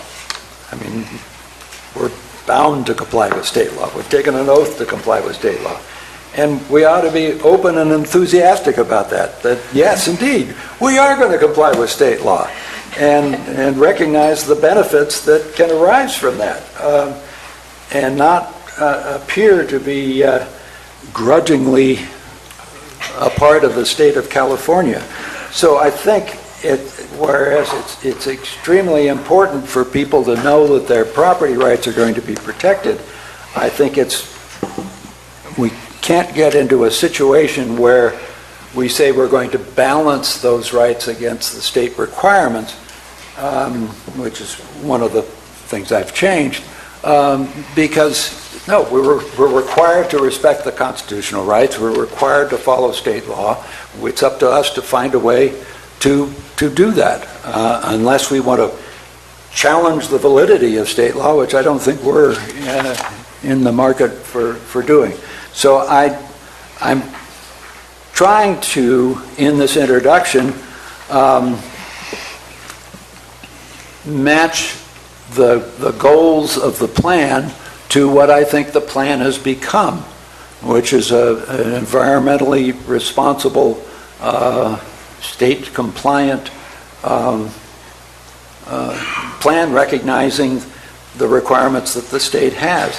And I think that it's important that we start the document with the tone and content that matches the rest of the plan.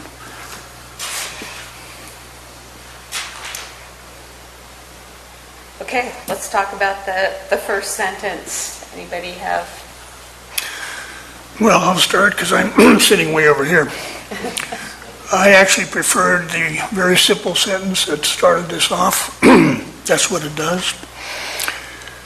If we were going to change that somewhat in accordance with what Commissioner Laddish has proposed, I would strike the phrase promote equity. I don't know that this land use document is promoting equity. And the last phrase, while ensuring that Calaveras resources are preserved and used in ways that are economically and socially desirable, I think is a little bit ambitious. Perhaps overly ambitious and not necessary?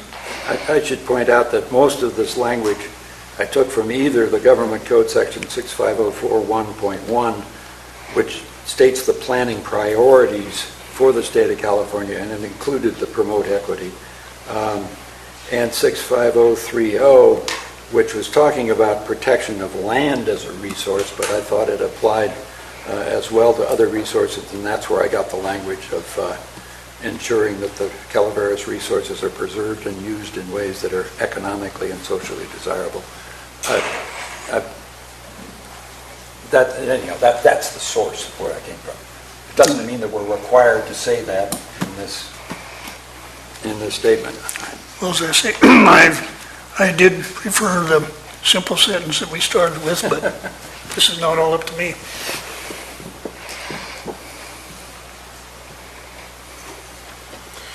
Well, I do agree with Commissioner Worcester about the promoted quality. I don't think it has any place, or strike in socially from that sentence, because this is about land use and not about what's socially accepted. It's about providing a clear pathway to abide by the law and the environment. So. Gee, I kind of like it the way it is in here. I think if we struck out socially desirable, why then what we were left with was that while ensuring that Calaveras resources are preserved and used in ways that are economically desirable, I would prefer that we just cross out that entire last phrase rather than just take out socially, because otherwise it looks like all we're after is economically desirable results, which I think environmentalists in the room would probably agree that there are other results, and actually, as the government code points out, preserving resources is both economically and socially desirable. But I wouldn't want to just cross out the socially. And if you want to cross out promote equity, that's not going to change my whole approach to this. So I'm getting a little lost here too. So this replaces the first sentence. Yeah. But then the next piece would replace the next, not just the last sentence. I mean, why do we say that future often includes unforeseeable events? I guess that's fine. The general plan, therefore, will be a document that guides rather than dictates the county's future. So you're planning to keep those, is that correct? Yeah. Okay. And then I revised the last sentence with this next thing.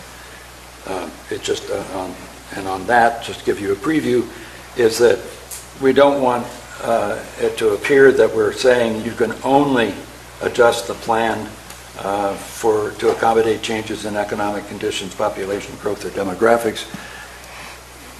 We want to be free to amend the plan in any way that is in the public interest and is permitted under the law. So that's the reason for the changes in the proposed for the last sentence. Okay. I think that Tim's sentence is better written, but I'm not sure that we need to try to get everything into this one sentence. So I'm looking for some ideas of how we can sort of maybe, what's the important point that you were trying to get in? The second part, let's actually ask these guys.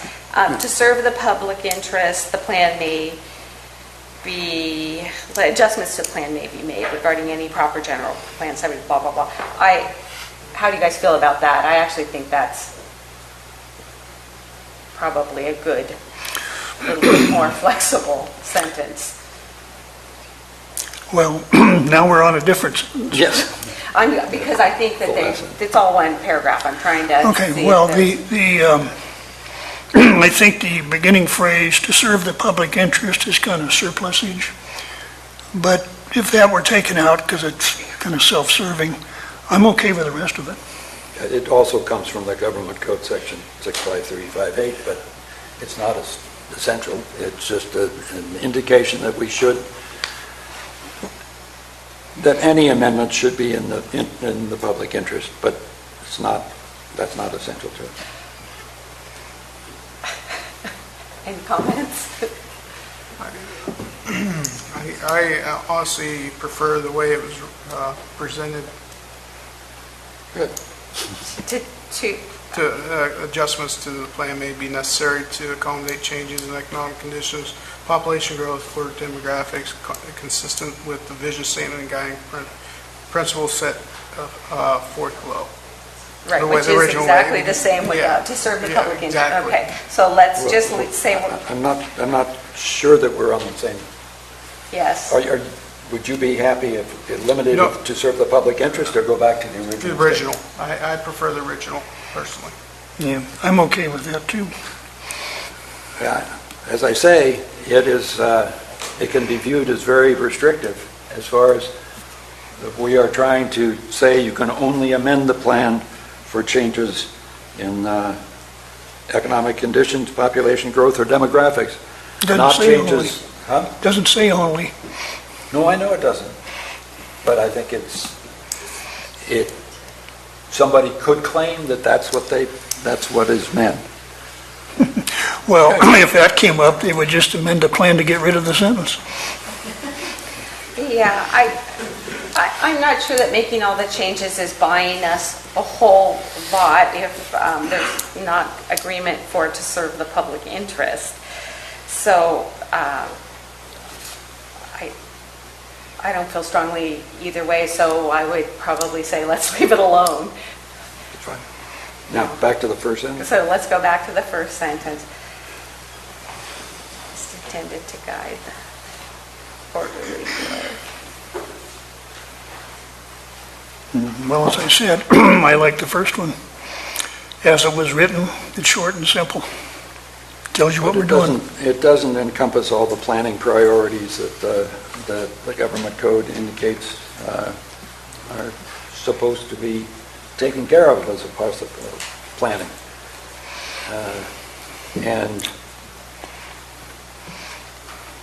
the first sentence, I think, matched the plan as it existed going into the EIR, and perhaps it will match the plan as it comes out of this planning commission, but as of now, the plan certainly reflects the desire to protect the environment, promote public health and safety through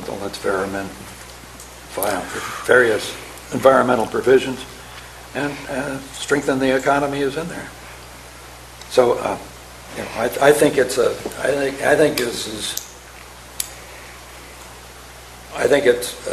the purpose should be broad enough so at least we recognize that we're trying to protect the environment with this general plan and not just look for economic development.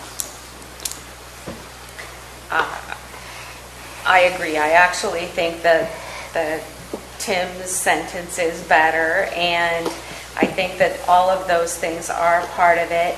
I understand discomfort with socially desirable. I don't know if there's a different way to say. I mean, what we want to say is that it supports our community, right? Or the desires of our community, not socially in the big picture, but specific to Calaveras County. Socially beneficial. I mean, yeah. I'm uncomfortable with the verbiage of how it was there. So. The socially, yeah. So if Again, it's from the statute, but that's okay. No, I understand. So, all I'm saying is we shouldn't just eliminate "and socially" from that, because then it's only economically desirable preservation and uses that we're talking about. can the two of you live with the rest of the sentence, and we'll try to fix that one. Over the next 20 years, the Calaveras County General Plan is intended to guide orderly growth and development, same thing as before, but these are the extras. Promote equity, strengthen the economy, protect the environment, and promote public health and safety. Those are all a given for the general plan, right? Right. And I think that we've been told that equity is an important issue these days. So you want to think on a word? I'm happy to have end the sentence after safety, and... Does staff have a suggestion on that? I'm not going to get into that discussion. I do have a concern over the next 20 years phrase. 20 years is sort of the typical planning horizon, but I don't want to give the impression that this plan becomes defunct in 20 years. Let's eliminate I would strike over the that next 20 years. phrase. How about just Hopefully the we will be Calaveras updating this on a regular basis, so it's always looking into the future, and maybe 20 years from now we still have a good plan that's been adjusted as needed, and we don't have to go back to this 13-year exercise again. I think that's a good point. I think that's a good point, Let that one too. Everyone feels good about that? I think that's fine. So as a compromise, how about then we start with the Calaveras County General Plan and then end the sentence after safety? Because we already have protect the environment in there. Okay. And we don't have to get into taking socially out and leaving economically in. In the interest of moving on, let's do that. Yes, so agree. I all concur. agreement on that one? Did you get that? Whoever's trying to track all this? Okay, We got that. let's look at the guiding principles under role of the plan. Okay, and I think somebody else might have some suggestions here, but This is, it's melded into the other, the adjustments, it's part of that whole first paragraph. Well, wait, I understood that there was not a majority that wanted to add Mr. Laddish's. Right, but it was it stays the addressing. same. Yes, Okay. that's correct.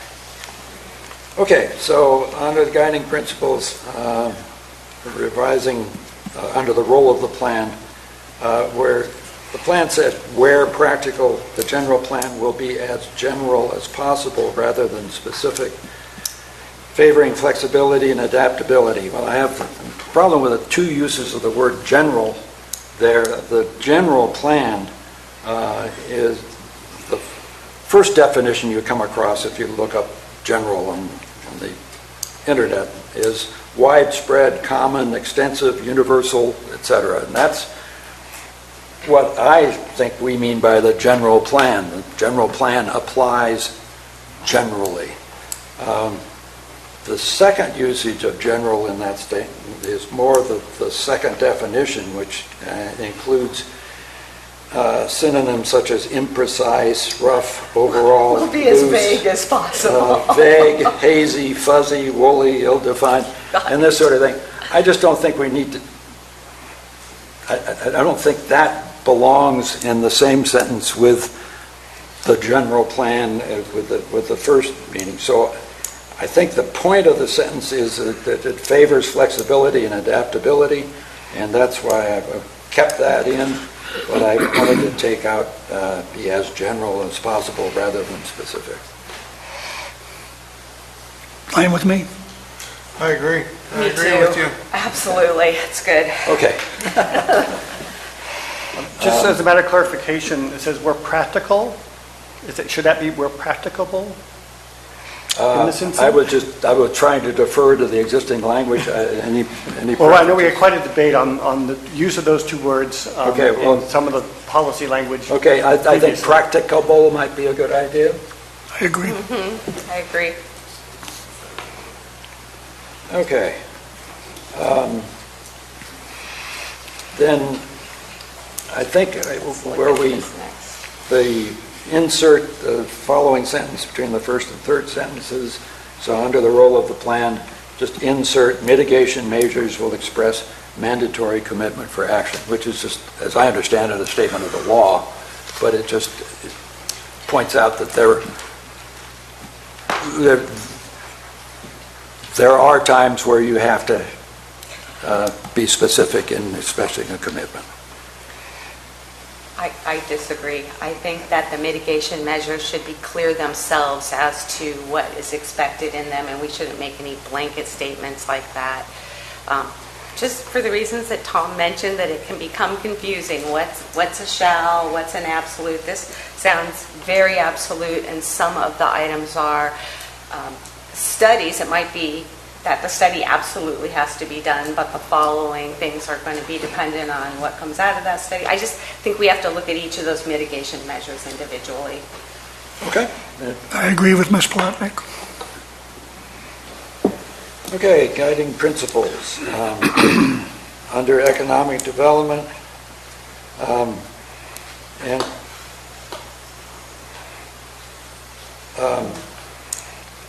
this one, I think it's important to just make it clear that we are going to be conforming with the state and federal requirements for the protection of the environment while pursuing diversified and economic growth and fully recognizing the constitutional property rights of the people of the county. And the way the sentence was written before, it's, well, if the preservation efforts are consistent with a desire for diversified economic growth, well, then maybe we'll go along with these preservation efforts. Well, it's not just preservation efforts, it's the requirements of the state and federal law that I just want to have recognized in there that we're going to conform with those. I think I just heard that preserving the natural beauty of the region is a requirement of state and federal law. In other words, you can't do anything to disturb the natural beauty of the region? No, those are two things. You intend to preserve the natural beauty of the region and shall conform. So the general plan shall conform. If you just, the original sentence was the general plan will endeavor to preserve the natural beauty of the region where such preservation efforts will be consistent with the desire for diversified economic growth and the rights of property owners. It's not, I certainly don't think we want to be saying we will disregard preservation efforts always in favor of economic growth. Well, we have to conform with state law. If you want to just do away with intents to preserve the natural beauty of the region, just say the general plan shall conform with every state and federal requirement for the protection of the environment while pursuing diversified economic growth and fully recognizing constitutional property rights of the people of the county. That's fine with me. I was trying to keep as much language in there from the original as possible. Well, I think it ought to go without saying that we're going to conform with every state and federal law, a requirement for the protection of the environment. To me, that's a given. Well, I agree, except if we say, oh, well, here, this preservation effort is required by state law. Oh, but look, it's not consistent with the desire for diversified economic growth. Where do we end up? I think we should make it, I think it does not go without saying if you have a sentence that read as it did before.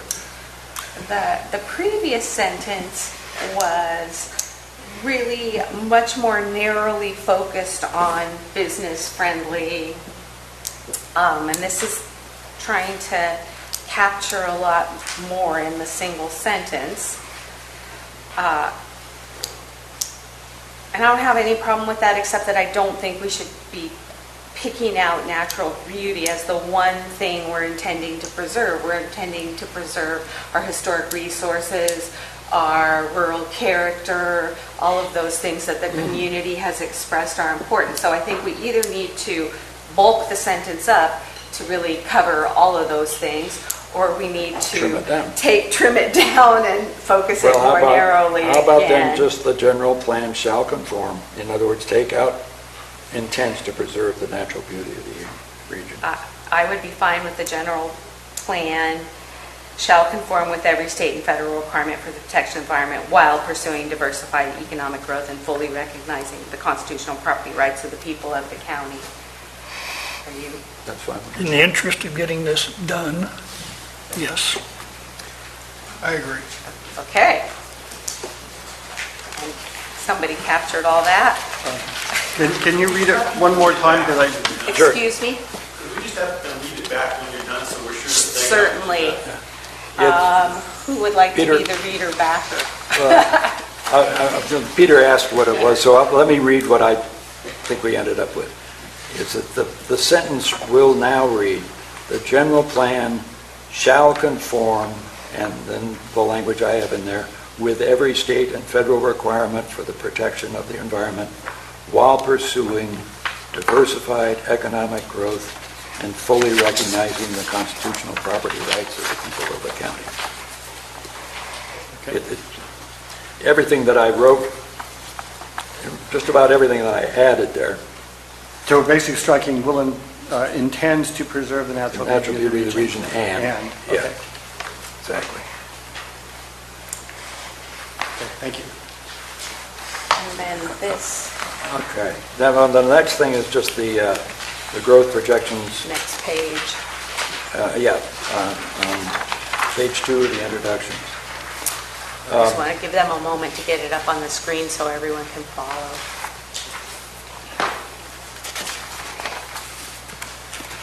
So this is what Peter just went through with my figures and Peter's figures agree because I use Peter's figures for up through 2035. Peter is suggesting that we add language by 2040 what the figures would be. And I have no problem with that.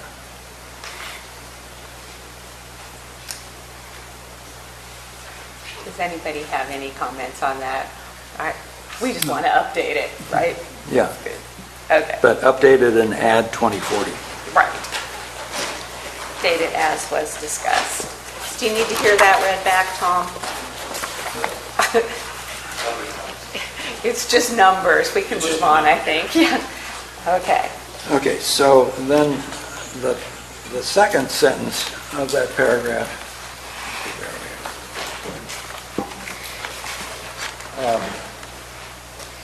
says this general plan is based on the DOF's population projections. I found that to be hard to swallow as a generality since the impacts, as I understand it, were calculated consistent with what I'm suggesting that second sentence should be. And so that's why I'm suggesting that replace that sentence about DOF being the basis to this sentence. In general, the cumulative context for the technical analyses contained in the EIR is built out of the draft general plan, applying the formula to the land use map development capacity to reach a total 2035 population, excluding Angels Camp, of 117,055 residents, increase of 75,778, requiring the addition of 48,840 plus or minus residential units. Those figures were used in the EIR as a conservative approach, looking at a worst-case scenario to impact analysis. Now, that first sentence is basically taken from the draft EIR on page 5.3. But if you want to restate it to make it clearer, that's just fine. Madam Chair, can I weigh in on this? One, I think it's conflating the EIR analysis with the general plan growth projection. And what I don't think is necessary to have that in there, and if you feel uncomfortable with the this general plan is based on the DOF population projection statement, you could just delete that. Also, the build-out capacity is not related to any year, so having that to reach a total 2035 population is not accurate. Yeah, it's accurate for 2035 as it's accurate for 2020. 2135, or yeah. 2055 or Right. whatever. So I would, if you're inclined to have this kind of language in there, I would at least strike that phrase of to reach a total 2035 population. Okay, so which would to encompass a population? But I really think that Before this whole statement about how the EIR analyzed future growth doesn't belong in here, because it's. If you're happy with getting rid of the second sentence and everybody else is. I'd like to get rid of the second sentence, yeah. We don't have to spend any time on that. Okay, moving on to property rights. Does anybody need to hear that read back? We're just taking out the We're just second sentence. removing the second sentence. That's fine. I agree. Okay, so under property rights, revise the last sentence. So I did not like the idea that we were balancing property rights generally while complying with goals and policies. I think we want to say that we're doing both, that the intent of the plan is to protect those constitutional rights while complying with goals and policies that are required by the state and the mandated elements of the general plan, and then stating the elements. It's not for us to balance constitutional rights against the state. Yeah, they just are. Yeah, they just are. Yeah. Do you guys agree? I agree. Okay. I agree as well. So let's take that. Okay, then at the end of page 7 of the introduction, there is a paragraph, it's the last, I fully agree with the first paragraph under non-conforming uses. I think it's important that we get that in there. You just skipped something, I think. Oop, did I? Bottom of your page 2. Under plan preparation. Oh, I'm sorry. That's what I'm looking at. Yeah. Oh, yeah, okay. Plan preparation on page 7 of the introduction. I just think the last sentence, by saying this input has directly shaped the general plan, it's referring, the way I remember things, since I attended many of these workshops and stuff, many of these workshops were done as part of the Mentier project, which was eventually discontinued by the county. And so to say that all that input has directly shaped this general plan, I think is not accurate. I'd like to comment on that if I could, because the Mentier Harnish plan, while it was a draft that was submitted, was used. That was the first draft of this plan that we're having. So the fact that, some people seem to think it was a standalone document that was fully, it was an administrative draft that was provided to the county, which we then modified to come up ultimately with what we have today. So I would disagree with that statement that all of that input dating back to 2006 has informed the plan. So you have referred to at least the write-ups of the workshops and stuff that happened. Everything that predated today has been considered, in some cases accepted, some cases rejected, as a part of the planning process. The document that was submitted to the county, referred to as the Mentier Harnish draft, was the administrative draft that my predecessor said needs a lot more work, which we then did, and that was ultimately resulted in the 2014 public review draft of the general plan. We didn't toss the Mentier Harnish draft, we utilized it. Now, there were things that people said they wanted in various workshops that they didn't get, but that didn't mean it wasn't, just not considered. So taking that line in or out doesn't really matter to me, but I just want to make sure it's clear that, what the status of that administrative draft was. I appreciate that. Also, this sentence is not referring only to those first workshops that were done by Mitch. It's referring to the entire process up until this date. So I think directly is not the right term. I think that input has informed, influenced, whatever, but directly might not be the right word. Madam Chair, may I address? Yes. Thank you. Peter's made his presentation saying it's definitely part. My question now is that part of the council is present, is that part of the administrative record of the general plan, and is it available to the public now? No. I'll let Peter answer, but It was an administrative draft. It was a working document. As you know, as both council know, under CEQA, draft documents are part of an administrative record. It was never circulated as a draft document. I believe it was only an internal document used by staff. I recall that from my previous years on the Planning Commission. This came up many times, I think, even with you. So, Peter, is that accurate? That's accurate. I don't think this is a place to debate the legality of whether or not we have to release Mintier Hunter's draft. I think this is public comment on changes. The only reason I brought it up was because he was adamant now that it is part of what led to this plan.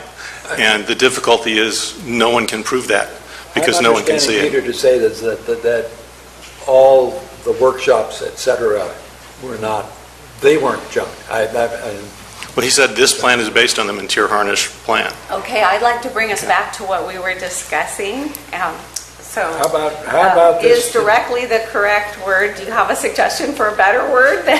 How about this input has informed this general plan? How would we know?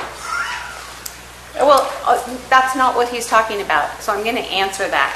What we're saying is that all of the input described in that paragraph, much public input over a long period of time, has helped to shape this plan, or whatever the wording is that my wordsmiths over here want to come up with. Kelly, you got a great word. Or leave the sentence out. I mean, it does state what all happened, and I am now informed, where I wasn't before, that the workshops and such were part of the process that has led to this point, and that was why I was taking it out. Right, and that was my point in making that clarification. Point taken. So, do we need the last sentence? do we want to dump the sentence entirely in the interest of not having something? Yeah, there you go, that we don't all agree on. There you go. Do we have consensus to strike that sentence? I think so. Yes. Okay, back to, thank you, Commissioner Wooster, for keeping me on track. So now we're on the very last paragraph on page 8 of the introduction, and it's a provision that's, to me, is I think you skipped one more. Gee, Under organization elements, you suggested deleting. Yeah, organization of elements and background setting associated plans. Yeah. It's just, I think it's a good idea. As I understand it, the general plan technical background report is a repository for a lot of data and such that is subject to change at any time. And that by referring to it, instead of making it a part of the general plan, when the data changes, you don't have to amend the general plan to keep up to date, but you can refer to such a background report in your general plan as you go along and decide whether amendments are necessary, etc.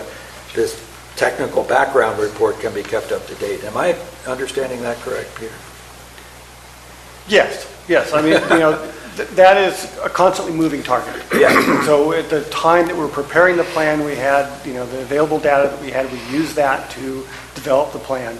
But I'm sure by now there is new information, and if we were to, continually have to go back and change that, We Yeah. used the information that was most reliable at the time that it was developed. Okay, and then my suggestion is that for people who are actually reading the general plan, that they have a site where they can get to that, and that's why I put in the citation.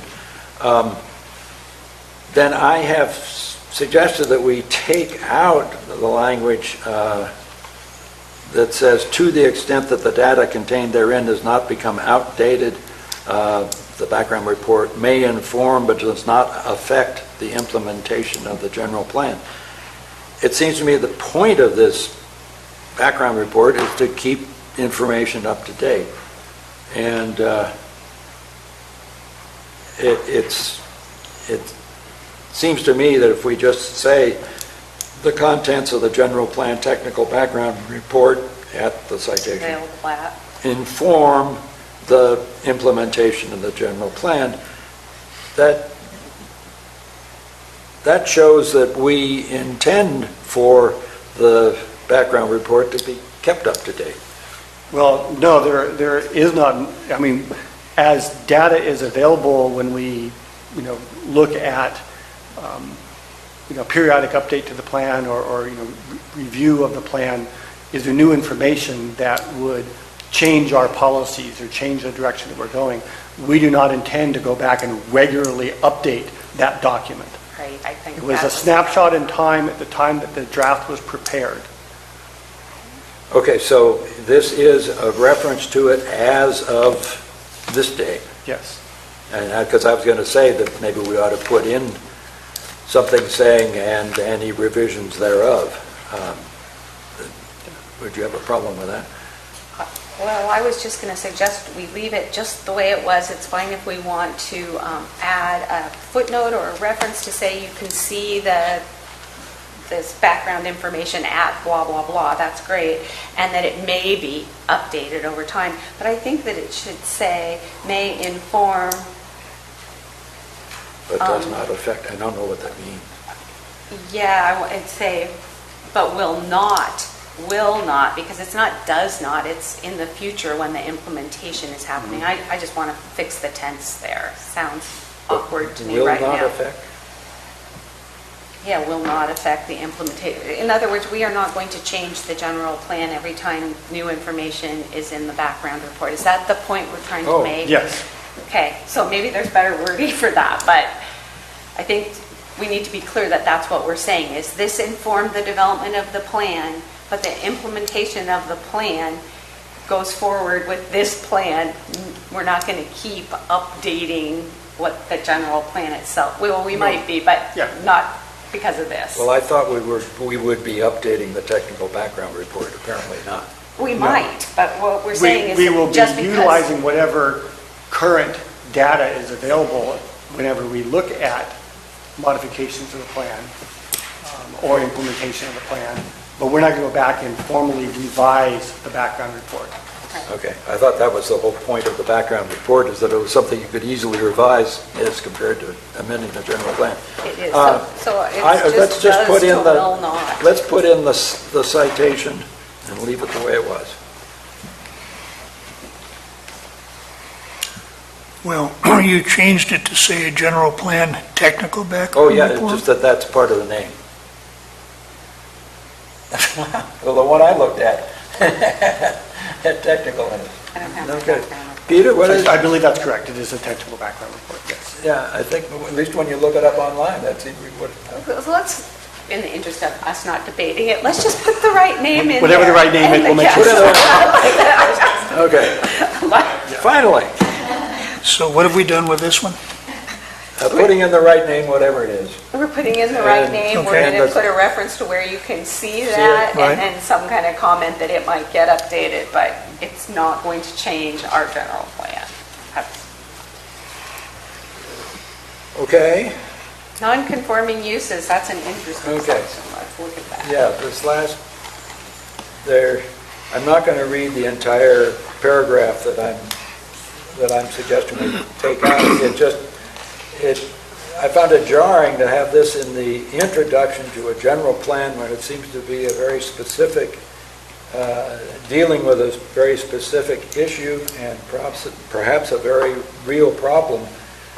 But it seems to me that this is much better dealt with in the form of an ordinance and with a full focus of a legislative setting to determine whether this ordinance is needed or not and deal with all the languages of it.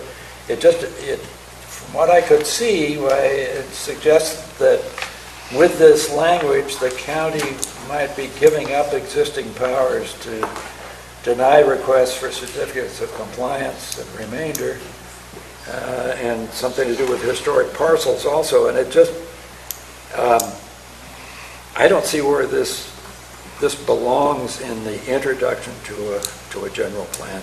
It may well be a great provision, but I don't have the time to figure out whether, if the ordinance was before me right now, I'd have to do a lot of study as to whether or not this was something that was desirable.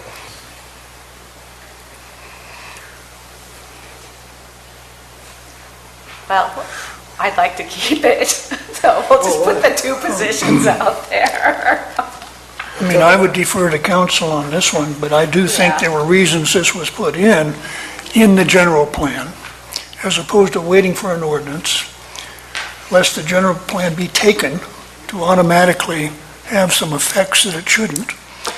So far as the specific language goes, it was vetted through council. It's been a subject to hearings. And I would be quite reluctant to change it unless council tells me we ought to. Right. I believe that the general plan is trying to provide some reassurance here to people that they can continue to use the property in the way in which they are now legally using it. So, and I think that's very clear. Probably we ought to all agree on that. But that's in the previous paragraph. I understand, sorry, but let me finish. Just the whole, the specifics, the only thing that I have a concern about that's in here is the certificate of compliance, just because I'm not, there could be some technicality there that would cause a problem, and we don't want to promise people we can provide something if there's a situation that could arise when we couldn't. But others, we're not going to require them to merge. We're not going to deny them issuance of a permit. So, I don't know. Somebody with legal background needs to speak up. I don't really understand what it would do. I'll be honest, I'm not an expert in certificates of compliance. I don't think whether we say, I don't think that having the bullet points or not having the bullet points changes what's legal or constitutional for us to actually do. I don't think that, again, so do I think we need the bullet points in order to be required to honor non-conforming parcels staying the way they are without being forced? I think we don't need it, but I don't know that the legal effect, I don't know about certificates of compliance. As long as this language does not promise more than the baseline constitutional rights, unless that is the intent of the Planning Commission, we're probably okay.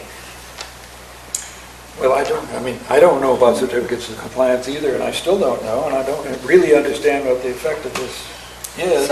If we want to just guarantee that we're not taking property, that's great. Feel free to speak up, Tiffany.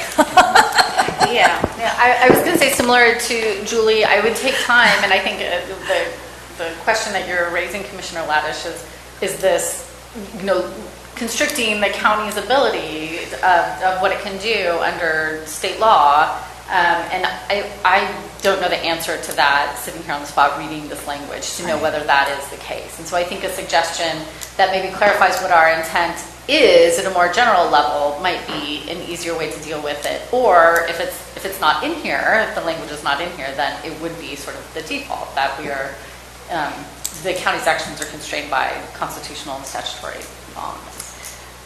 If we just took the first bullet point and made it stop at be deemed to be an illegal parcel and not have all the specifics of the certificates of compliance. I think the intent would still be there. And I don't have any heartburn over the rest of it. So you just do away with the bullet points and just continue the language so it says shall not be deemed to be an illegal parcel? No, keep all 3 bullet points, but shorten the first bullet point to just say be deemed to be an illegal parcel and stop, so that we can then, if we do need a separate ordinance, if we need in the zoning ordinance some more specifics, we can deal with the whole certificates of compliance at that time, since none of us here seem to be knowledgeable enough about it. I think that's fine. I would agree with that. And unfortunately, I do have quite a bit of experience with certificates of compliance in my entire life. And I would be concerned about that language after rereading it now. So I think that the suggestion of striking that after illegal parcel is a good one. Peter, are you concerned about the legal effect of the others? I don't frankly remember vetting those 2 bullet points. If I did, my memory is gone on it. Do you have any concern that it constrains the commission beyond the default constitutional requirements? They're pretty straightforward. The only concern I have would be on the last bullet where we say that notwithstanding the land use and densities of the general plan, that we would not deny issuance of a permit for a single-family residential if we have a commercial or industrial lot that does not allow a single-family residential use. We might want to modify that to say something along the lines of a ministerial permit or something that's more general in nature, consistent with the zoning, or something that qualifies that you still need to meet our criteria. I agree. I think consistent with the zoning would make sense. When we had this discussion, there was a concern that somehow if you had a non-conforming parcel that you would not be able to get a building permit for a house. Right. And that's clearly not the intent. Right. And it's not what any of the laws say. And the commission's desire at that time was to make it absolutely clear that people could still build on legally created lots, regardless of the land use designation. So it could be a residential structure where allowed by the zone. What I would say, denied issuance of any ministerial permit. Yeah. It's good. To develop any real property consistent with the zoning, or consistent with Title 17. Tom, do you have something to add to that? I understand we're not removing the first paragraph about non-conforming uses.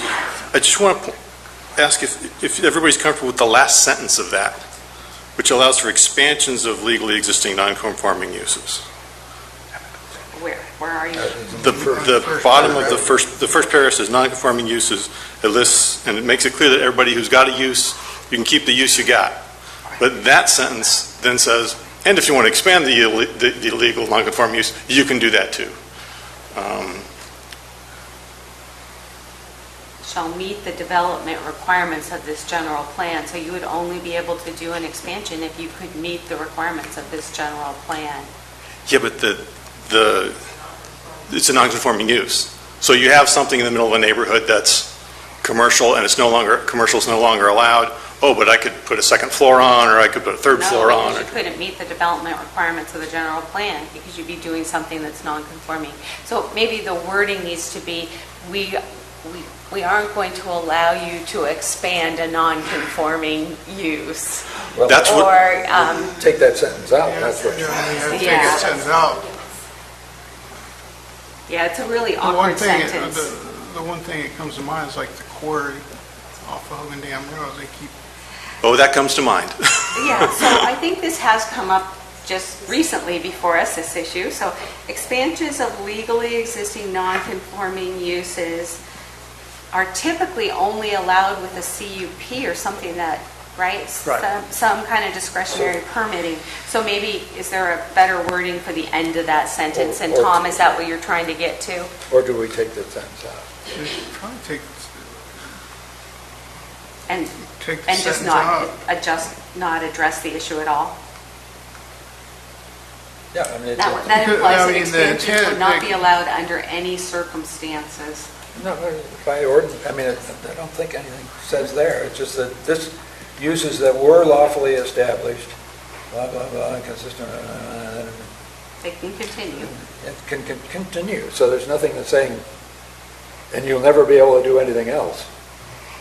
I mean, the positive is there, but the negative isn't. Right. And so you'd look to county law to see what you can do if you want to expand your, I think this is a Peter thing. If we take it out, it's fine, as long as we then address it in the zoning ordinance someplace. I mean, Well, non-conforming use is already addressed in the zoning code. So we're talking about just taking out that last bullet? no, we're talking about expansions of legally existing the last sentence of the non-conforming first uses. paragraph.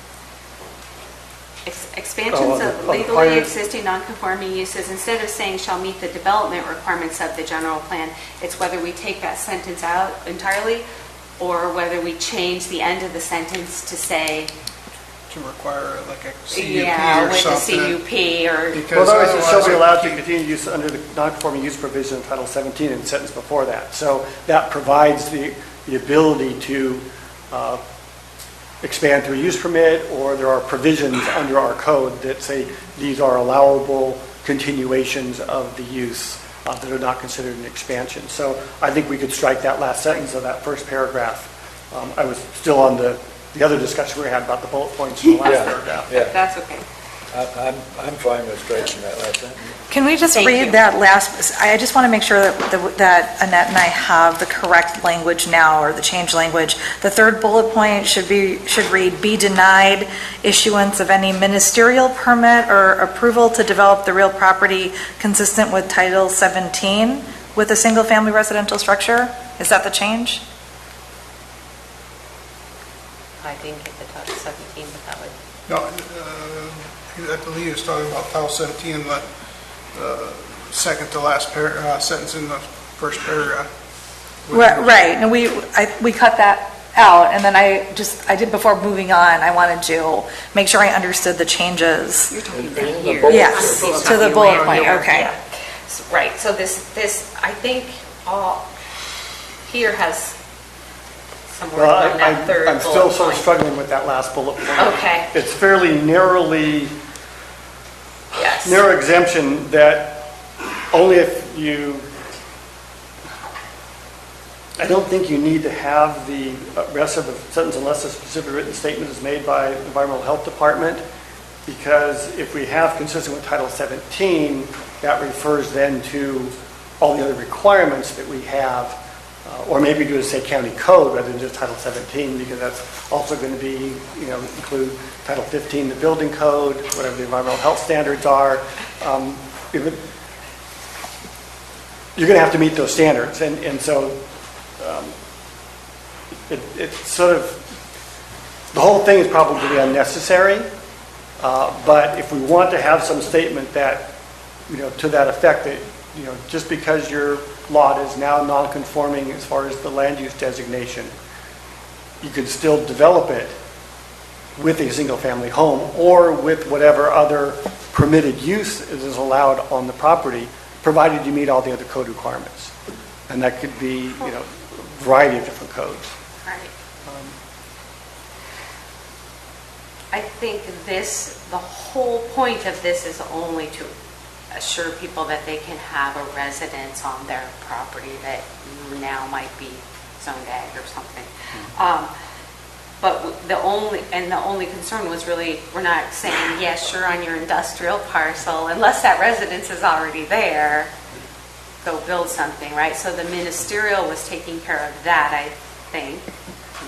Maybe not. Well, so we have a provision in our code that says that any permit that we issue has to be consistent with the general plan. And we also have a finding we need to make with any discretionary permit. It must be consistent with the general plan.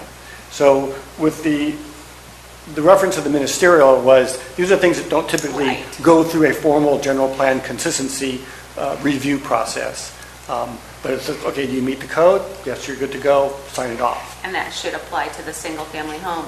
with the exception, it has to be on a parcel that would allow a single. What I don't want someone to come in and say, well, wait a second, your general plan says I have a right to put a single-family home on any parcel regardless of its land use designation, and it's silent about zoning.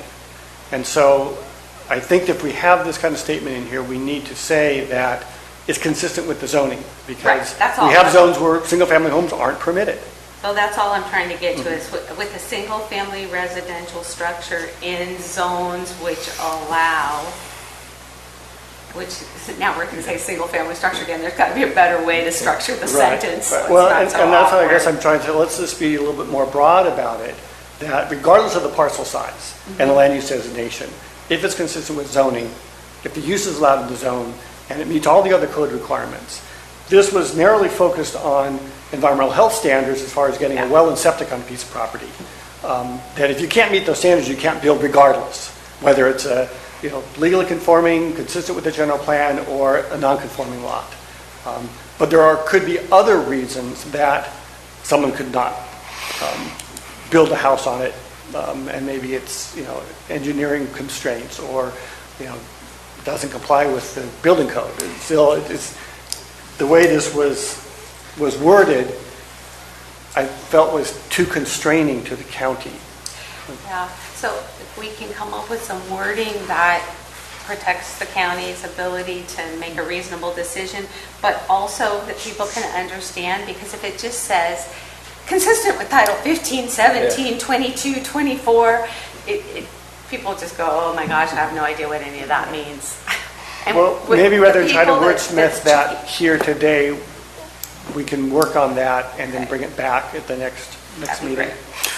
Well, could you just say, be denied issuance of any ministerial permit or approval to develop the real property with a single-family residential structure consistent with zoning and code requirements? Yes. There you go. Probably ministerial instead of administrative, right? So, yeah. Okay. Ministerial. Be denied issuance of any ministerial permit or approval to develop the real property with a single-family residential structure consistent with zoning and code requirements. Zoning and code requirements. Okay. Now, what approval, other than a permit, would we be talking about here? I'm just wondering, does it be denied issuance of any, take out ministerial permit, you just get approval? Does approval have an independent meaning here?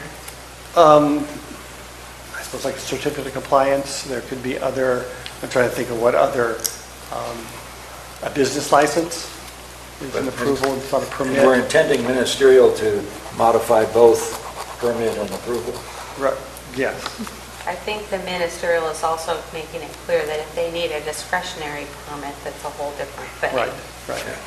There are other licenses, or I'll use the term permits, that aren't necessarily permits that the county may issue for use of land that would not necessarily fall under the permit.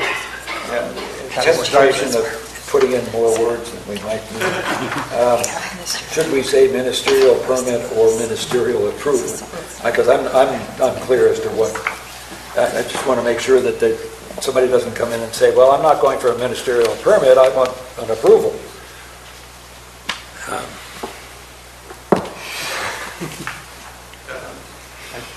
I don't care. Yeah, I think it's clear what we're intending. Now, are we going back? We're going to strike the last sentence of the first paragraph. Is that correct? Yeah. Mm-hmm.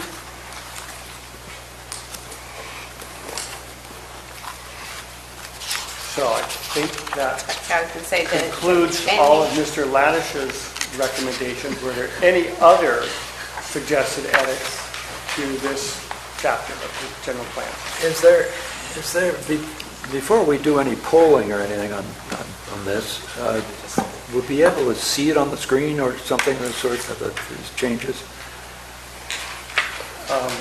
Well, I can certainly type it up. I don't know that you or the audience. No, we don't need to see you type it. Yeah, but I can provide that at the next meeting. I think that would be a good idea. I think so too. think all of my items have actually been talked about.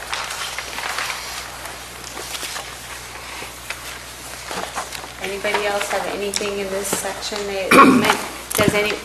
No, I didn't come here to modify the introduction.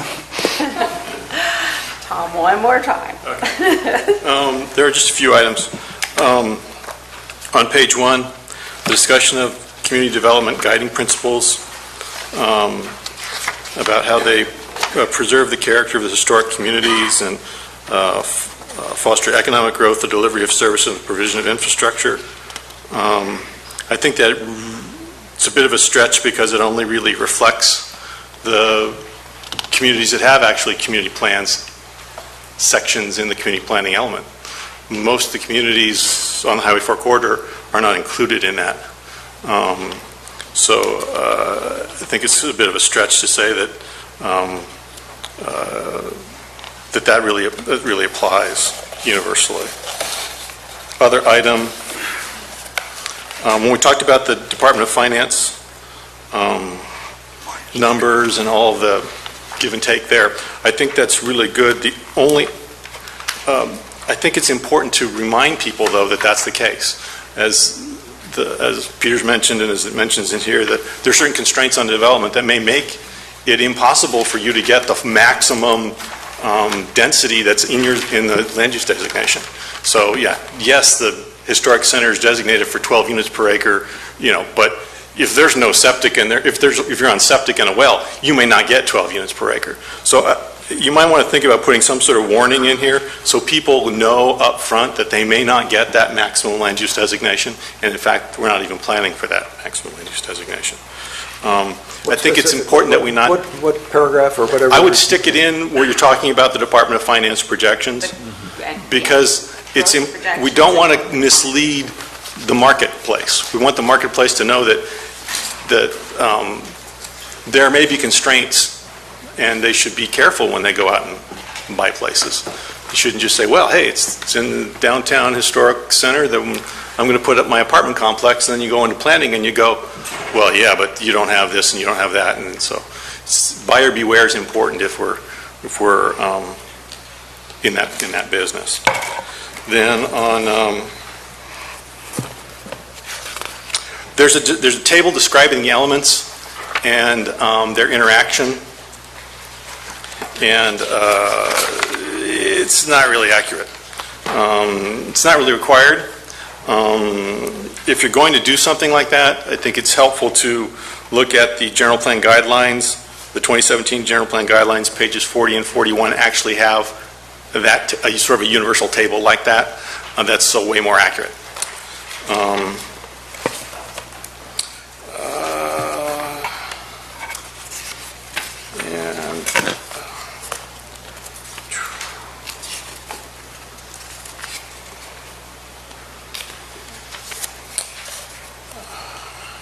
The other thing you might want to think about, you really have at the end of this, you have like a one-page paragraph. On the last page of this, you have a one-paragraph section on use of the plan. There was a really good two-page discussion of use of the plan in the original Mintier Harnish introduction. You might want to take a look at that, because I think it's important for people to understand how the general plan is used when projects are getting approved. I mean, as Peter mentioned, if there's a discretionary approval, you're going to have to comply with those provisions of the general plan. And so I think it's a useful. I think it's useful for people to understand that.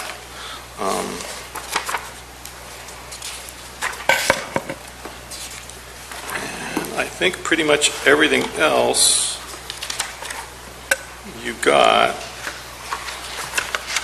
Yeah, I think everything else you got in the already. Yep. Okay.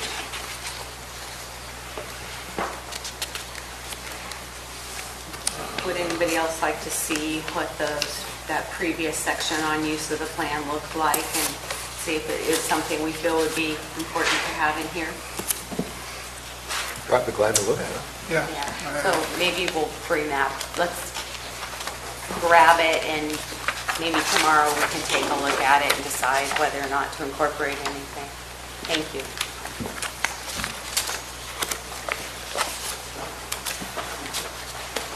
If nobody else has anything on this, I think we will take a quick break before we move on to the land use element so that we can...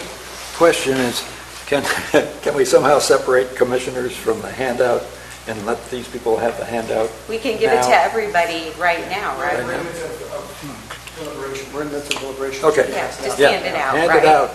Yeah, so let's get that handed out, but we'll take a quick break so that you guys will all have a chance to take a look at it this time before we start talking. So, yeah, how about 15 minutes? A girl needs coffee. I'll try it now. Yeah, I think you got it. It's tired of hearing from me. Let's do it again. Are we all ready to get started again? Did you have something you wanted to say? Just a process point. Sure. I really value, and I'll just tell, our staff will tell you, I am also someone who goes over sentence by sentence things and really believes they matter. But I was just asking, in terms of process, is it possible, as you start with the land use element, to discuss key issues, broader issues, before we get into the refining of sentence by sentence? If members of the public or commissioners have key issues that they'd like to just summarize within the minutes allotted before getting to the sentence by sentence changing, if that's possible. Yes. I believe that's where we're headed, but let's see how it goes, okay? Peter, do you want to introduce the land use element? Yes, thank you. So the land use element is, one of the key elements. It tends to be the one that most people focus on because it includes the land use map. I want to make it clear that we're not talking about the map today. We're just talking about the text. When we are done with the text, whether it's at the end of the day today or sometime tomorrow or whenever, then we'll get into the land use map. So just let's focus on the text today. We'll talk about the map at a subsequent meeting. There have been some edits that were made that were included for several different reasons. Some were mitigation measures from EIR. There were edits that were made because of changes in land uses, and so we adjusted the land availability discussion because of for example, the change in the Oak Canyon Ranch specific plan, which no longer exists. There are some other, I just want to briefly sort of go through. So on page 2, I adjusted the, sorry, talking to the mic, adjusted the,